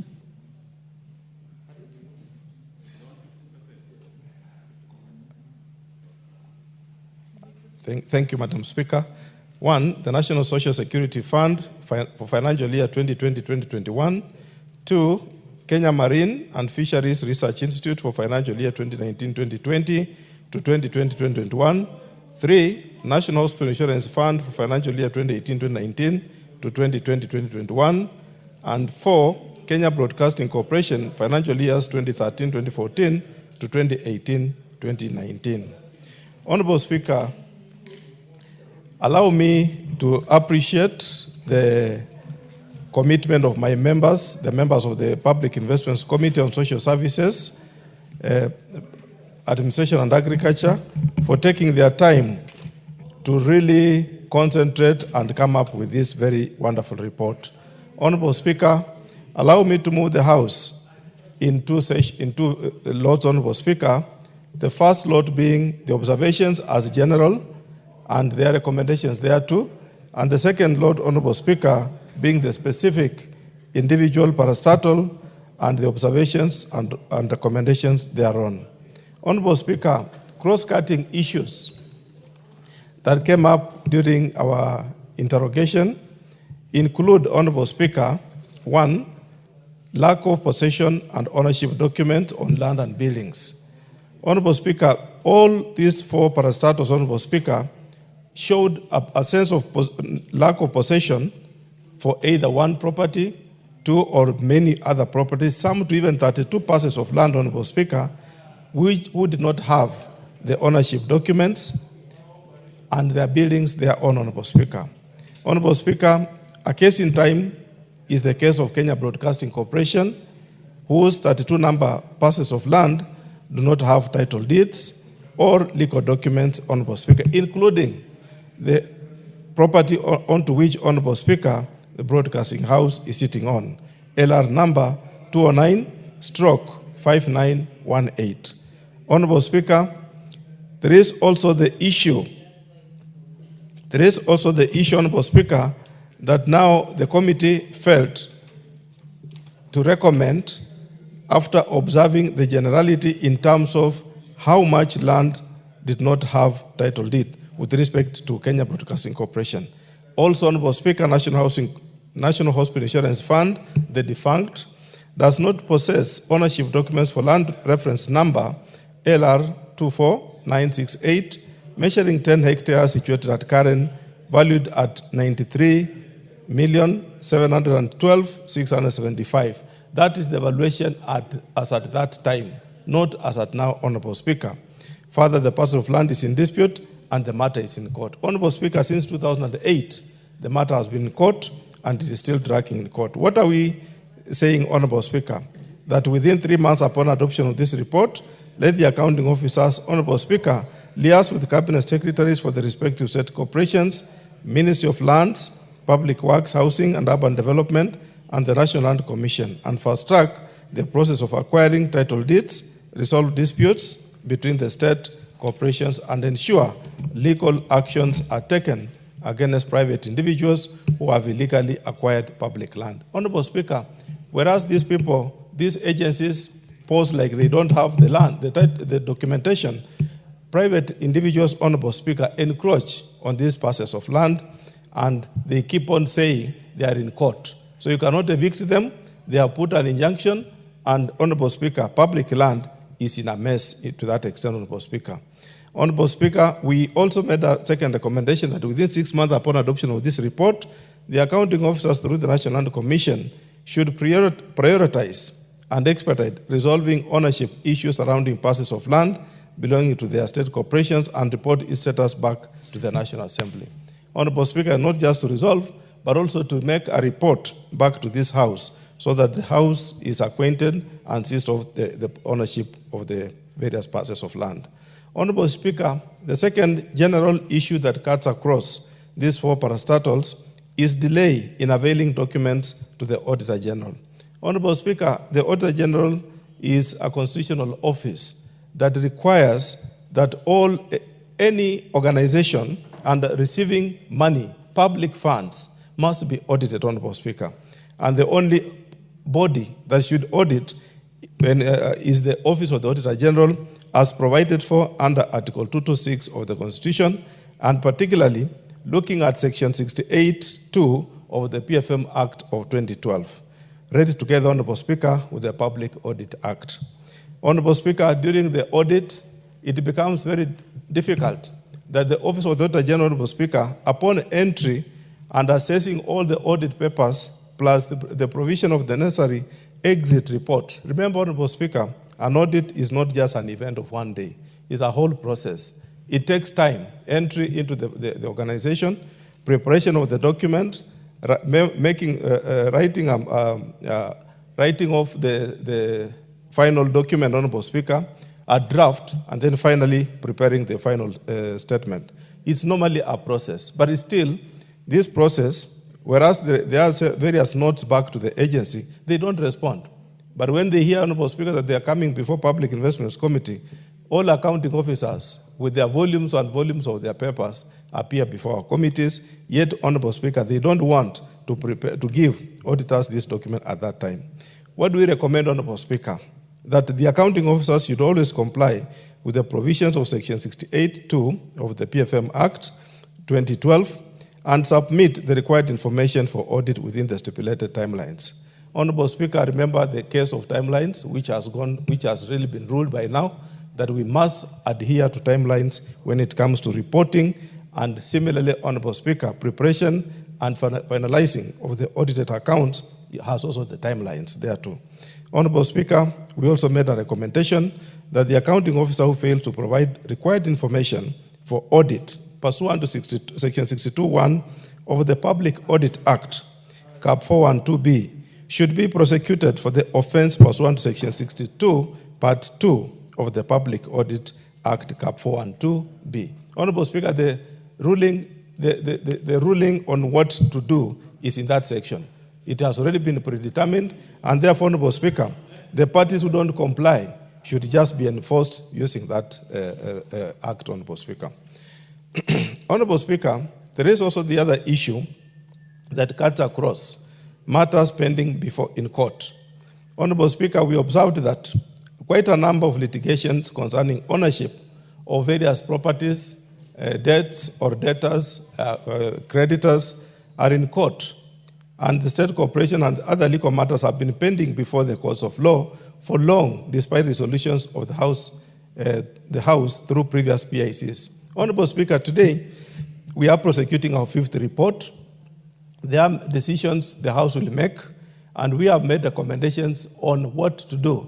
But it's still, Honorable Speaker, this matter, when the Committee on Implementation pushes it to court through the various agencies, EACC and the DCI, the matter is pending in court for as many years as possible. Therefore, Honorable Speaker, Kenyans have become very clever that when the matter is before court, no any other person can interfere. And Honorable Speaker, it is pending in court forever. For example, the issues I raised with NHIF, the land in Karen, it has been there. And each year, Honorable Speaker, the case metamorphosizes into another case, from one case to another case, Honorable Speaker. The question is, when are we going to conclude this? This is a matter we cannot force the judiciary to make a ruling. But Honorable Speaker, the people, the clever Kenyans who take this matter before court, forces the court officials to put it in such a way that it has to be listened to all through. Therefore, Honorable Speaker, this is a very tricky issue that we all need to come up as Kenyans and say, how long should these court cases take? So that, Honorable Speaker, Kenyans want to see public land and public utility in the hands of the public. Not, Honorable Speaker, public utility is in the hands of the private persons. That makes it very tricky. Therefore, Honorable Speaker, we recommend as follows, that within 3 months upon adoption of this report, the Inspector General, Inspectorate of State Corporations, should carry out a review of all entities with the pending court cases, prepare a comprehensive status report, and submit to the National Assembly with a copy to the Attorney General, who will initiate the process for fast-tracking the conclusion of the cases within reasonable time. Honorable Speaker, let the Attorney General, being the person who can link up between the executive and the judiciary, handle this matter so that he can expedite and inform maybe what the decision of the judiciary, especially from the President of the Judicial Service Commission. The accounting officers, Honorable Speaker, should strive to embrace alternative dispute resolution mechanisms in the resolution of disputes before going to court. Honorable Speaker, you find a small issue, not really small per se, because no matter is small before court, but an issue that would have been resolved outside court ends up in court. It takes 10 years to be resolved. Yet, Honorable Speaker, the matter could have been put to a certain administrative committee within the government. A state agency suing another state agency, Honorable Speaker. The matter is pending before court. Nothing is moving. No Kenyan is enjoying the possession of a state property. Honorable Speaker, cross-cutting issue that we also observed is delayed accountability of interest. Honorable Speaker, most of the civil servants, or rather employees of these parastatus, are fond of, Honorable Speaker, making travels. And when they make travels, Honorable Speaker, which is within their budgets, not outside their budgets, but they don't surrender their impress, Honorable Speaker, on time. So what happens, Honorable Speaker, the impress keep on being outstanding year in, year out. And Honorable Speaker, another clever way that we noted within this review, especially from the Kenya Fishing Industries Limited, where they gave scholarships to about 4 officers, Honorable Speaker, who went to overseas to study. When they come back, Honorable Speaker, after 2 years or 3 years for this case, they were so clever to have earned a job elsewhere while they were on overseas study. So that, Honorable Speaker, by the time they come back, they don't report to the organization. Instead, they move around, get a job elsewhere, and now the accounting officer has to follow up on how to collect that impress, Honorable Speaker. A situation which, Honorable Speaker, we feel all organizations sending out their officers must bond them.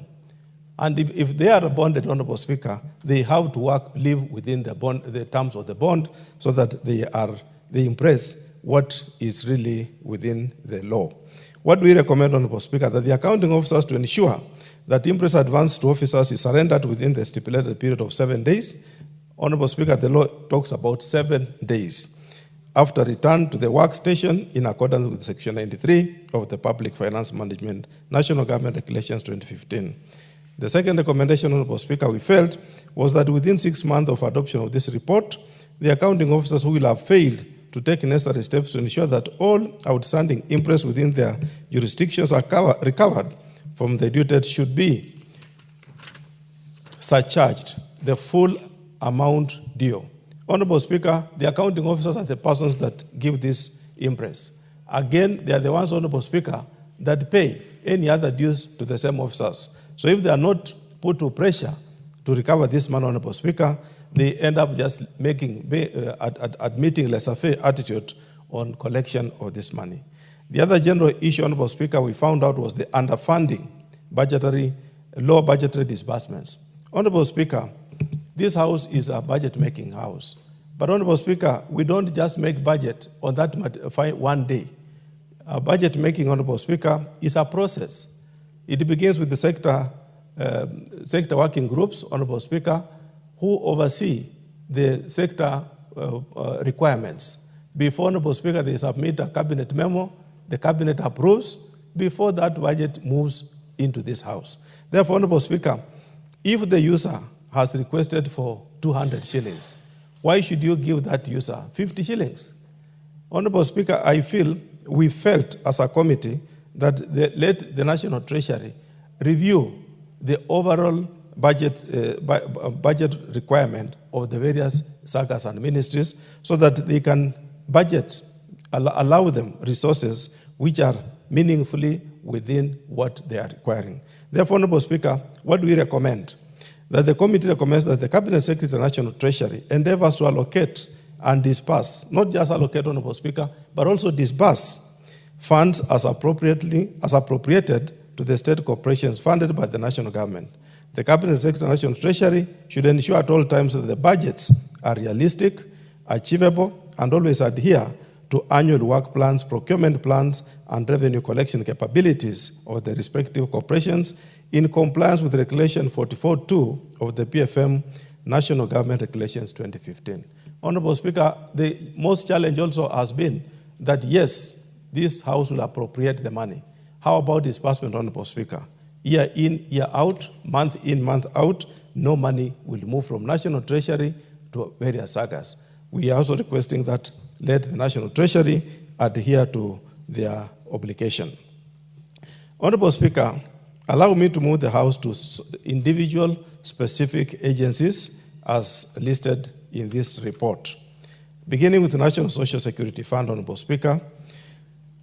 Honorable Speaker, what we observed as a matter of concern that I want to highlight, among others, this is just a synopsis, Honorable Speaker. Most of the other issues are in the main report, is the issue of rental debtors, Honorable Speaker.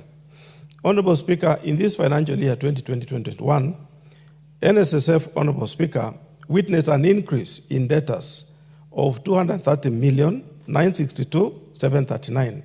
And the issue of debtors, Honorable Speaker, in overall totaling of 541,755,371, which have been outstanding for more than 2 years.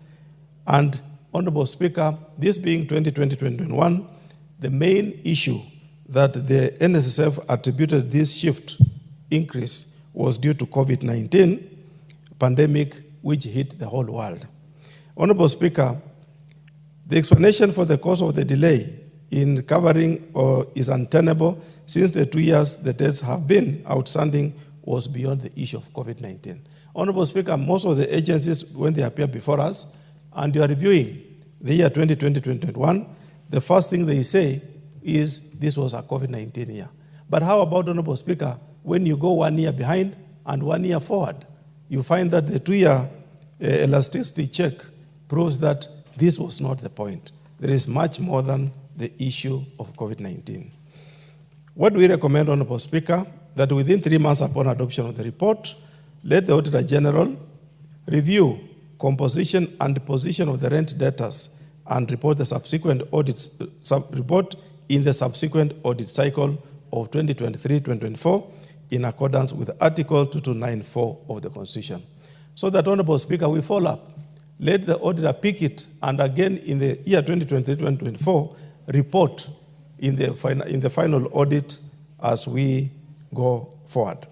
Honorable Speaker, the other issue that is of interest that I need to highlight to this House about NSSF the year 2020-2021 is the issue of budgetary control and performance. Honorable Speaker, the fund indicated that they tried to fill the vacant position via advertisements, which was key, because, Honorable Speaker, they felt that they were not able to meet their budgetary performance targets because of lack of staff.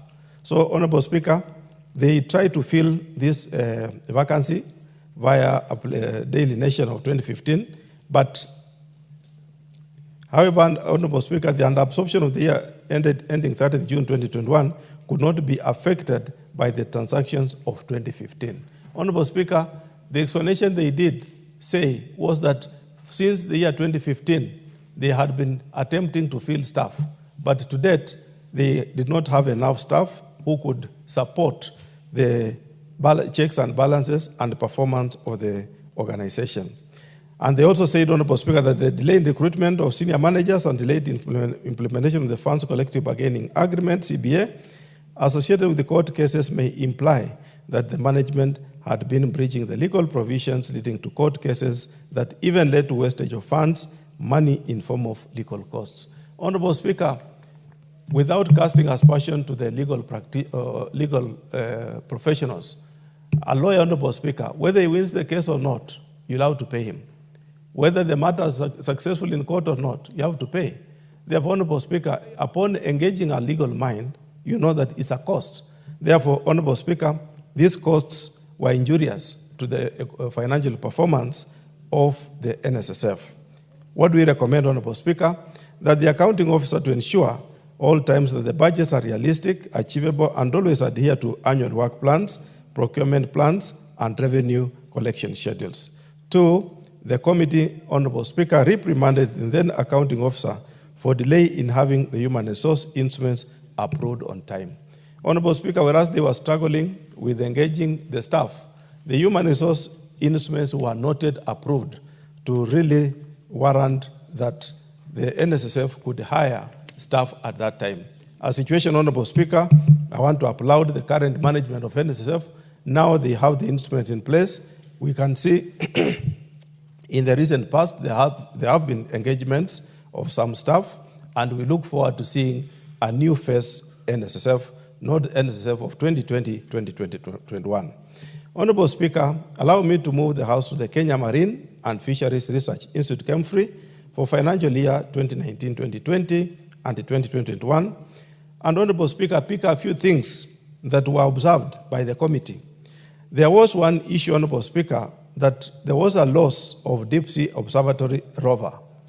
Honorable Speaker, the loss of this rover, whose value then was 13,242,599, negatively affected the value of total assets of the institute. There was no documentary evidence that the rover was insured and that a claim had been launched. Honorable Speaker, this implied that the management had breached Section 72(1) of the PFM Act Cap 412A and Section 1601 of the Public Procurement and Asset Disposal Act Cap 412C. Honorable Speaker, these acts require that the item must have been insured. Honorable Speaker, the institution should have owned the property. But Honorable Speaker, as at that time, they lost the property and they cannot claim the property, Honorable Speaker. In the prevailing circumstances that the recovery of the assets or compensation of the same is remote, the management ought to have initiated the process of seeking write-off of the assets value 13,242,599 from the Institute books of accounts. Honorable Speaker, whereas the management is aware that this item is lost, they have kept the figures in the books. They have not even sought the write-off because there is no way they are going to recover this asset, which dropped in the ocean, in the middle of the ocean, Honorable Speaker, and to date it has not been found. What do we recommend, Honorable Speaker? That within 3 months upon adoption of this report, the accounting officer, KEMFRI, Institute should ensure that the write-off process is undertaken in line with the provisions of Section 69 of the PFM Act Cap 412A. Number 2, the committee reprimands the then accounting officer for failing to ensure the institute assets and breach of Section 72(1) of the PFM Act Cap 412A and Section 1601 of the Public Procurement and Asset Disposal Act. Honorable Speaker, the other issue that we observed in the books of Kenya Marine and Fisheries Research Institute was the cash and cash equivalent, where, Honorable Speaker, the institute lost 165,112 reportedly held at the Baringo station through theft or pilferage by its staff, could not be prosecuted and sustained in the court, and hence the alleged culprit acquitted. Honorable Speaker, despite the fact that the money was just lost in the cash office, this is cash money, Honorable Speaker. How could it be that the culprit cannot be prosecuted? Nobody can give evidence that the money was lost. There was no breakage. The facts in the court, Honorable Speaker, could not allow the judge to give a verdict of somebody who has stolen the money. So, Honorable Speaker, what does it mean? There is definitely no administrative measures in the office that can support handling of corporation resources and protecting corporation resources. Therefore, Honorable Speaker, the management was in breach of Regulation 165 of the PFM National Government Regulation 2000 on risk management, fraud prevention, and internal controls. Honorable Speaker, those three elements, they demonstrated lack of management of risk, fraud prevention, and internal controls, Honorable Speaker. Therefore, Honorable Speaker, what do we recommend? That the committee reprimands the then accounting officer for breach of Regulation 165 of the PFM National Government Regulations 2015. The buck stops with the CEO, Honorable Speaker, where the employee or any other employee is not doing the right thing and the government is losing resources, the buck stops with you. Point number 3, Honorable Speaker, was the Doria operationalization.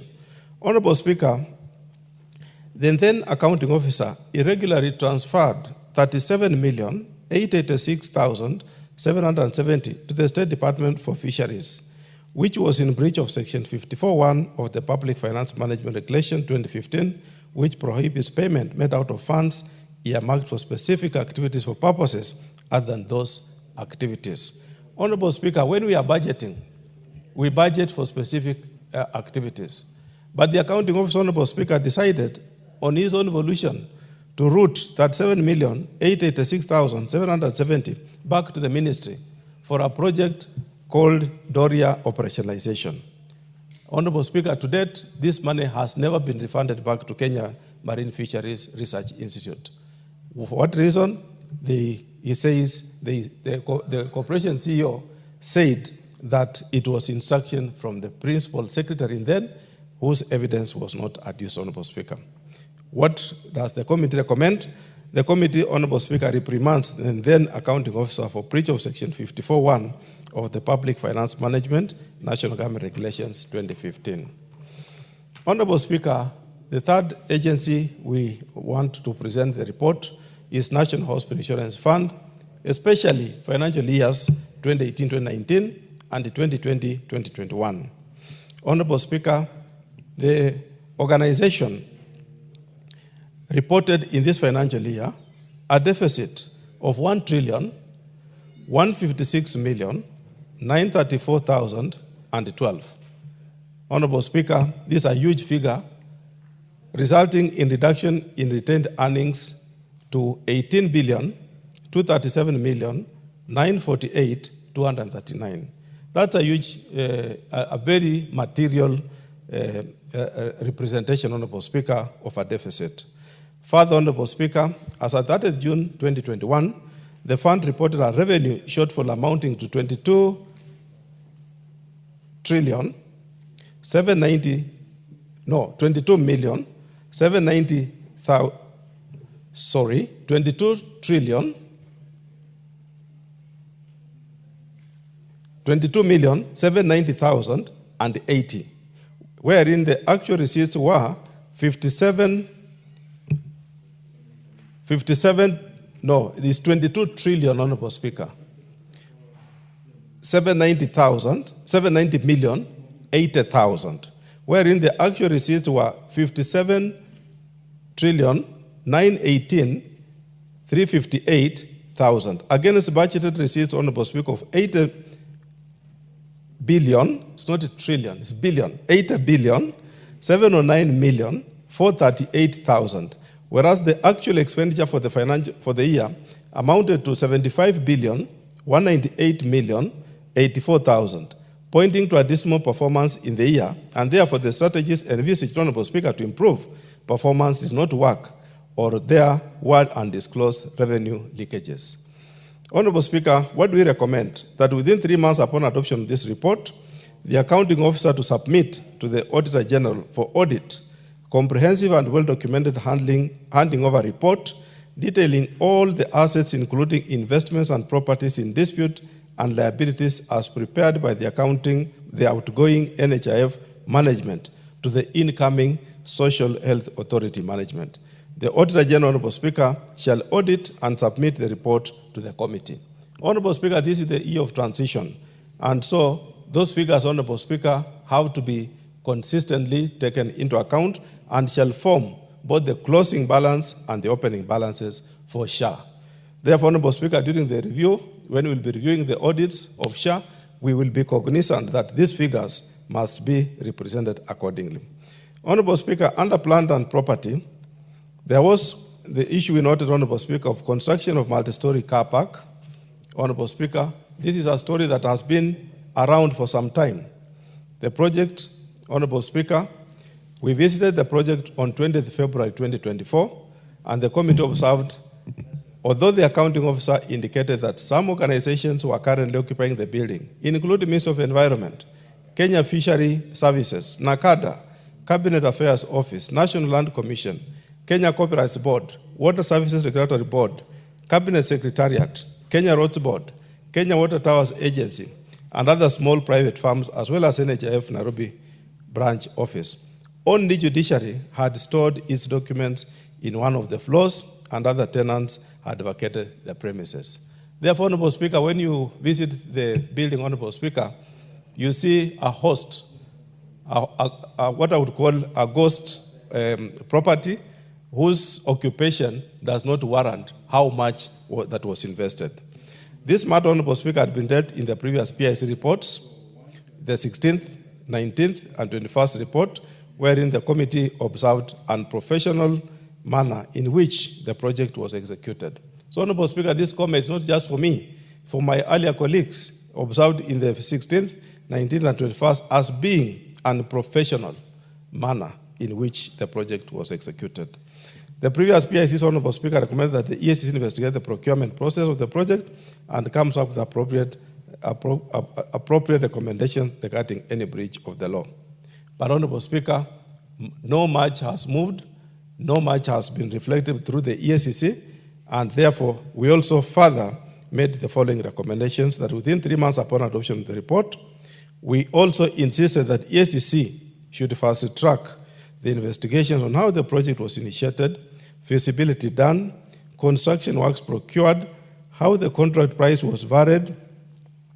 Honorable Speaker, throughout my life, I had not seen a project with a variation of 337%.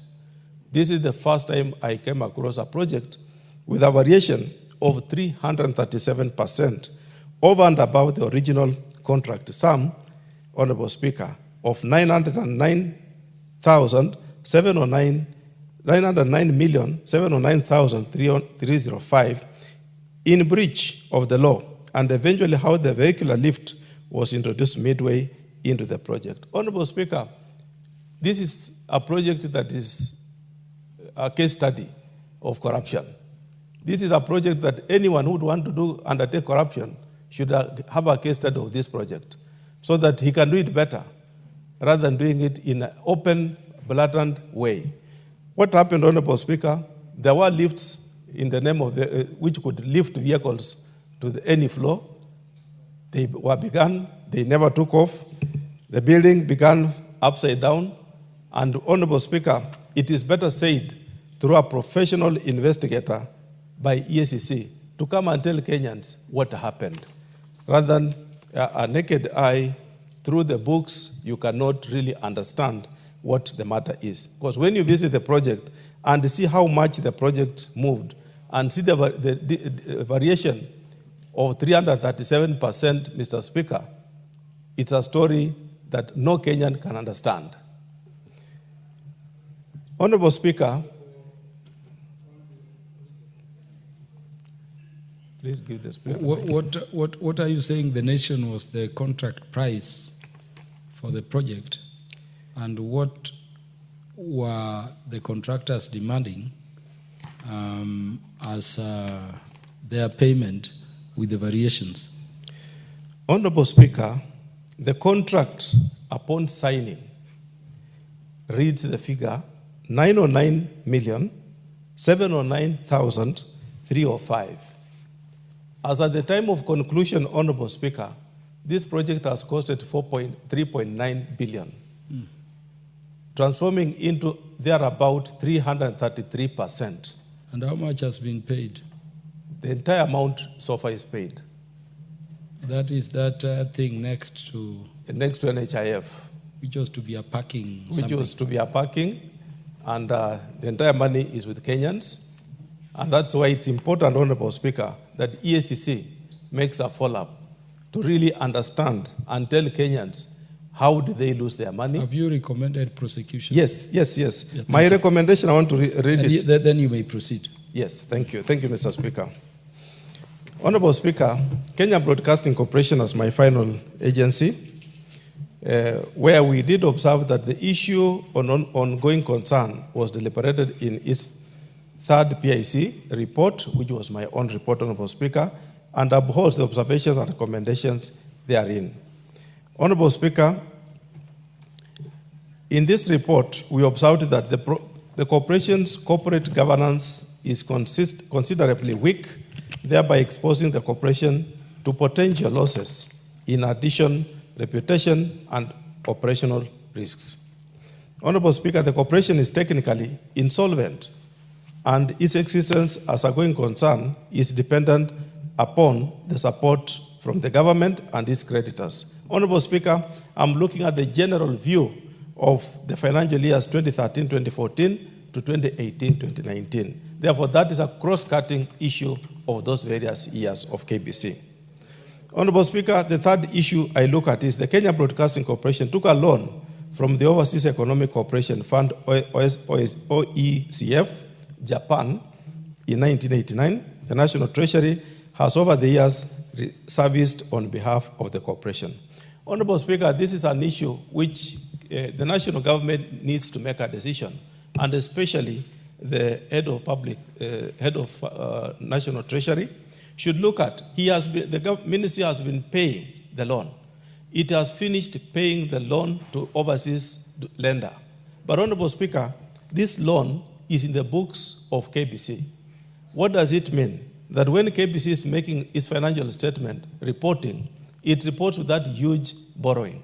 Why should the National Treasury pay the liability out, but leave the liability in the books of KBC?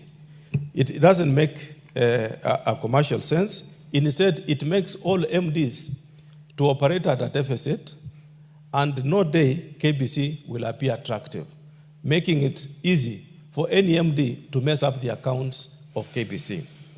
Honorable Speaker, this loan was received in the form of equipments which were rendered obsolete because of the liberalization of the electronic industry in the 1990s and the migration to FM radio stations.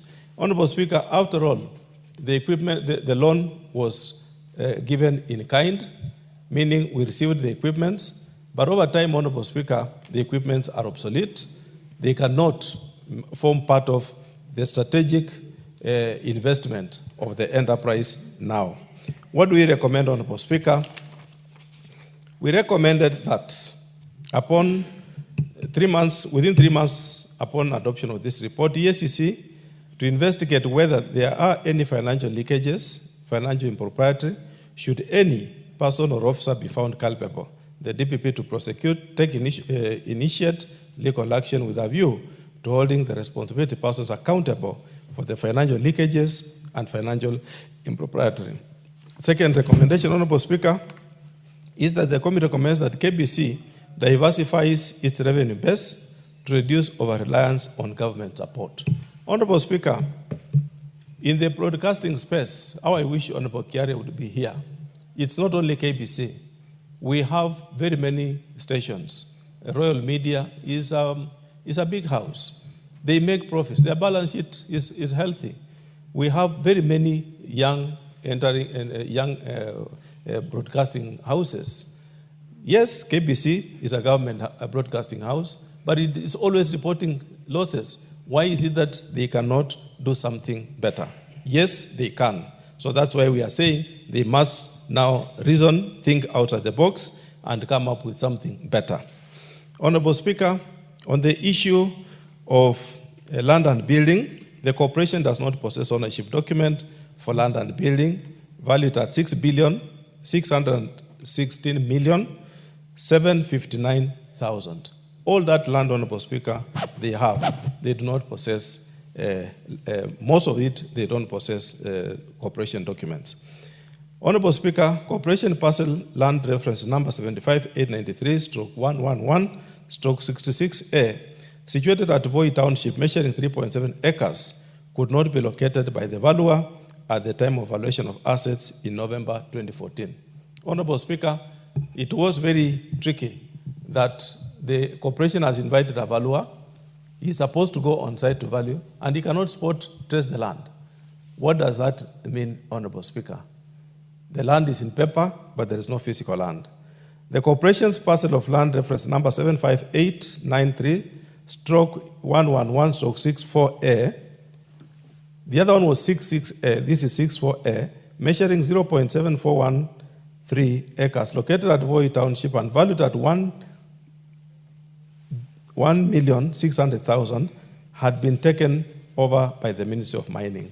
Honorable Speaker, the title is in possession by KBC, but the Ministry of Mining is in possession of the land. Those are trans-crossing issues.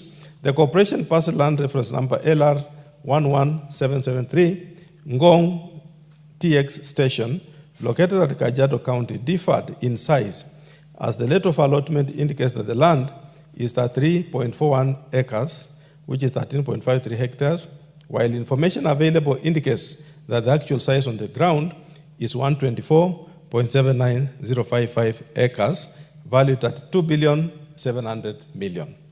Honorable Speaker, those are issues that need to be called to order so that we know how much land KBC owns.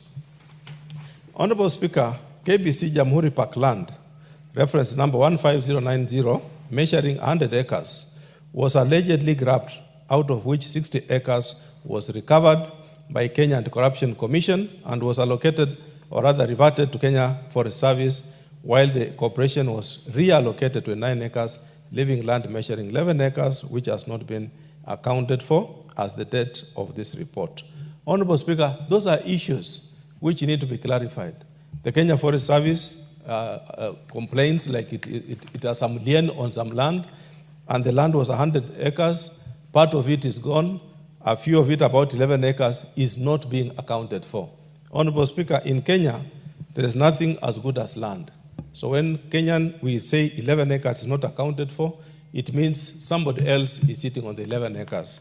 The only person who can tell us is the investigator to really look into this matter and advise where is the Kenyan people's land that is owned by KBC. Kenya Broadcasting Corporation Sauti House, which houses Mombasa office, has a pending court case, and part of its land has been grabbed by Housing Finance Company of Kenya. HFCK, Honorable Speaker, has some lien on this land in Mombasa. Whether it is grabbed, whether it is done what, but the title reads KBC, but HFCK is the one sitting on that land. How it can revert back to the people in form of Kenya Broadcasting Corporation is very, very necessary. KBC land in Nyali, TXLR number 1476-1, measuring approximately 22.8 hectares, was encroached into by squatters. Honorable Speaker, these are prime lands.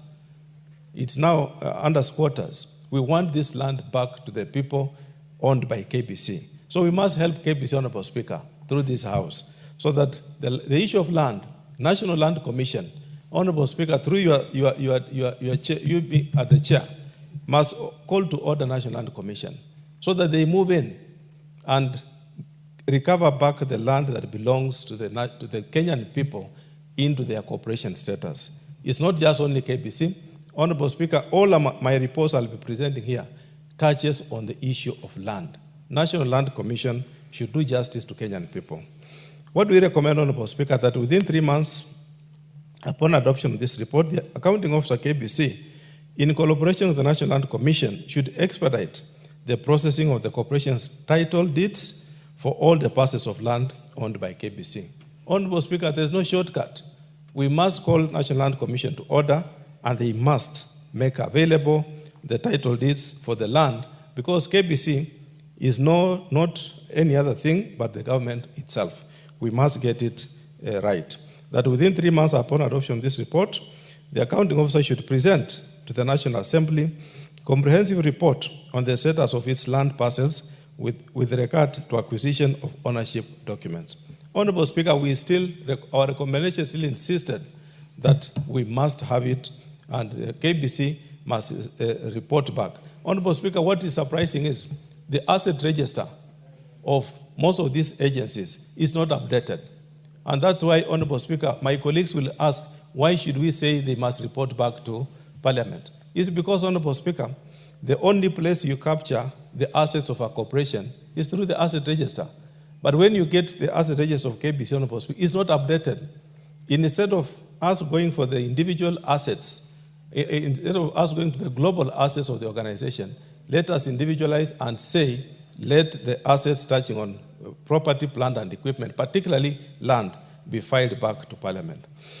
Honorable Speaker, in 2016-2017, there is an issue of legal fees, which has legal pending cases between Channel 2 Corporation and KBC.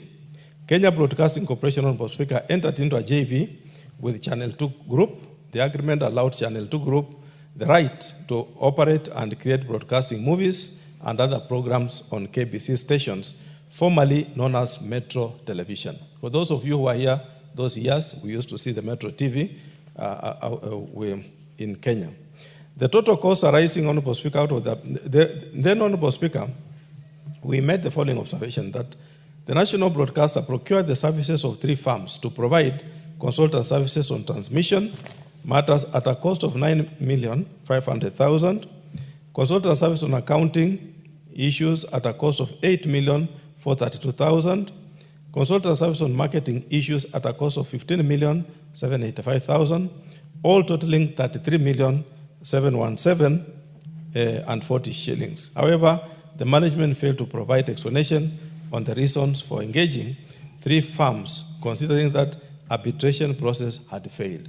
Honorable Speaker, this is a detailed matter. I wish my colleagues can read the report. This is my summary, but Honorable Speaker, the whole detail is covered in the report. And this is the matter, Honorable Speaker, in a nutshell, which you saw. Another one of the CEOs ended up writing $550,000 as part of the payment to that effect, Honorable Speaker, which made the CS then to dismiss that CEO. What is our recommendation? The other observation, Honorable Speaker, the accounting officer was in breach of Article 227 of the Constitution and Section 91, Part 1 of the Public Procurement and Asset Disposal Act 2015, which requires that open tendering shall be the preferred procurement method for procurement of goods. Honorable Speaker, procurement process is not just only in the Act. It's part of the law. It's in the Constitution of Kenya, particularly Article 227, which gives us how accurate and precise and transparent one is to undertake procurement. What's the recommendation, Honorable Speaker, that we came up with? That the committee reprimands and then accounting officer for failure to adhere to that article, since, Honorable Speaker, it did not comply with the requirements of Article 227 of the Constitution of Kenya with respect to procurement. Honorable Speaker, Part 2, that the accounting officer, KBC, should embrace alternative dispute resolution mechanism to bring the case to its logical conclusion. Honorable Speaker, without interfering with the matter in court, this is a matter that's also in court, but we feel should chance allow that they can resolve the matter outside, let them do so, but not necessarily forcing them for that matter, only if the situation will allow them to do so. That, Honorable Speaker, the committee reprimands and then accounting officer for failing to undertake proper feasibility study before signing the JV with Channel 2 Group. Honorable Speaker, the JV is amorphous. The document that was tabled before the committee is not conclusive. Some pages are not there. I cannot stand before this House, as I'm doing now, to confirm, Honorable Speaker, that the document that was filed before the committee consists a joint venture contract, because most of the pages are missing. And you cannot really read from one page flowing to the other.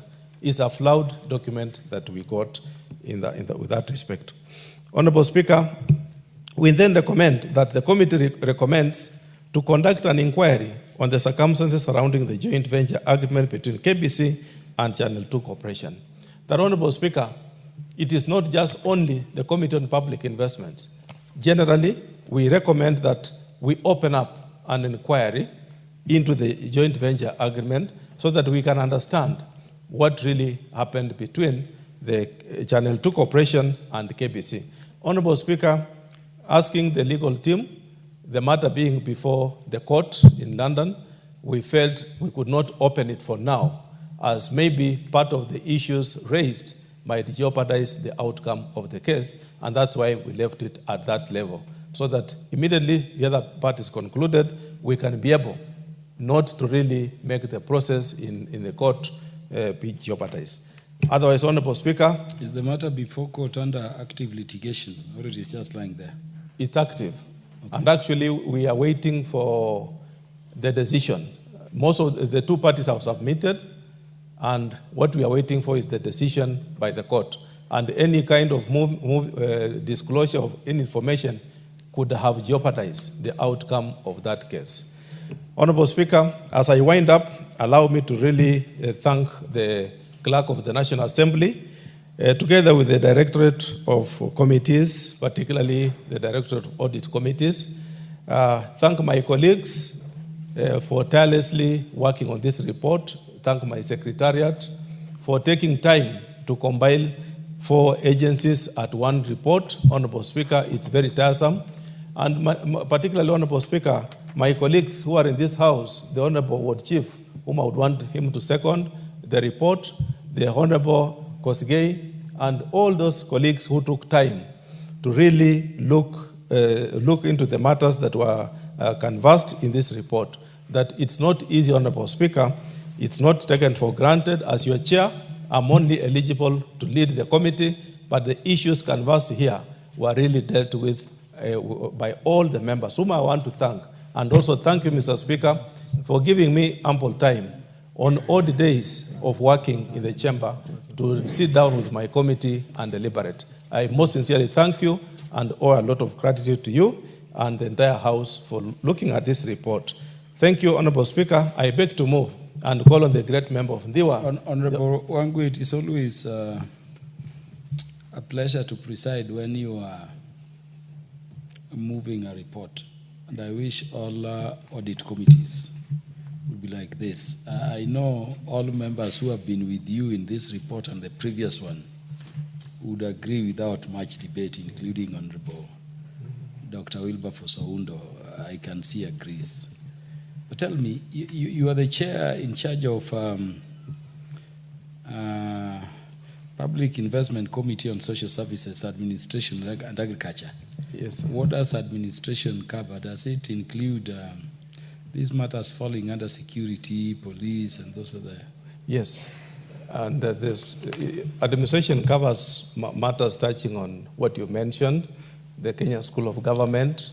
Now, listening to you, yes, before you conclude, makes me think that, there is some structure we have on Bagati Road. The facility we were building for National Police Service. Yes.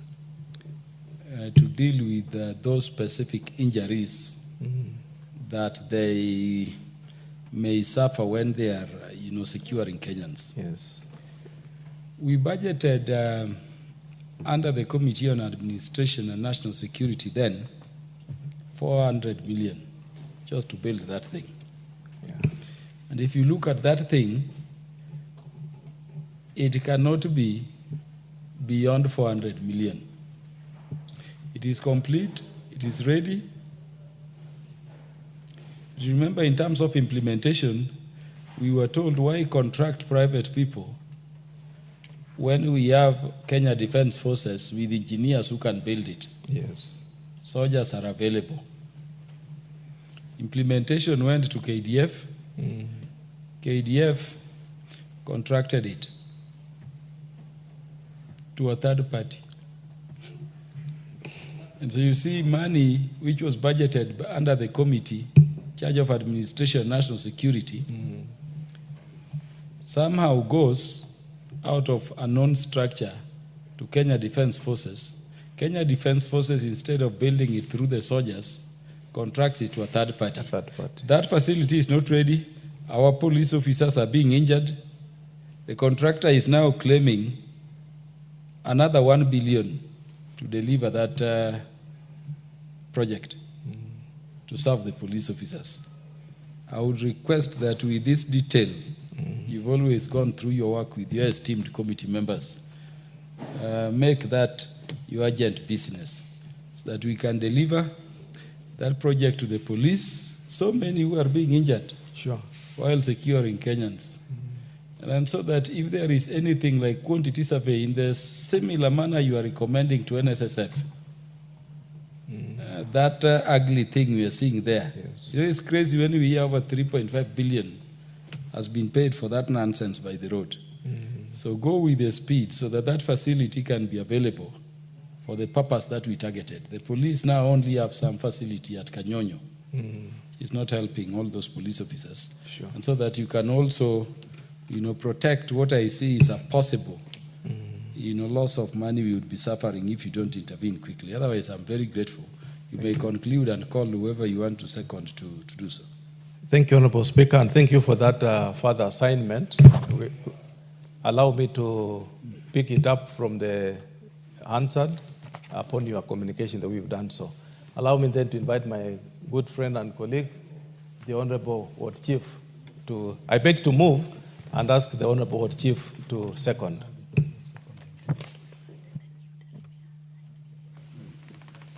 Yes, Honorable Martin Owino, the from their constituency will second. Thank you, Honorable Speaker. As a member of this PIC committee, I'm very, very happy and privileged to have a chair like Emmanuel Wangwe. Very, very prominent and up to the task. Honorable Speaker, I rise to second the motion. Consideration of the fifth. Honorable members, Honorable Martin Owino, you'll have 9 minutes to second when the matter will next be listed to be transacted by the House Business Committee. Honorable members, on the time being 7:03 p.m., this House stands adjourned until Wednesday, the 24th day of September 2025 at 9:30 a.m.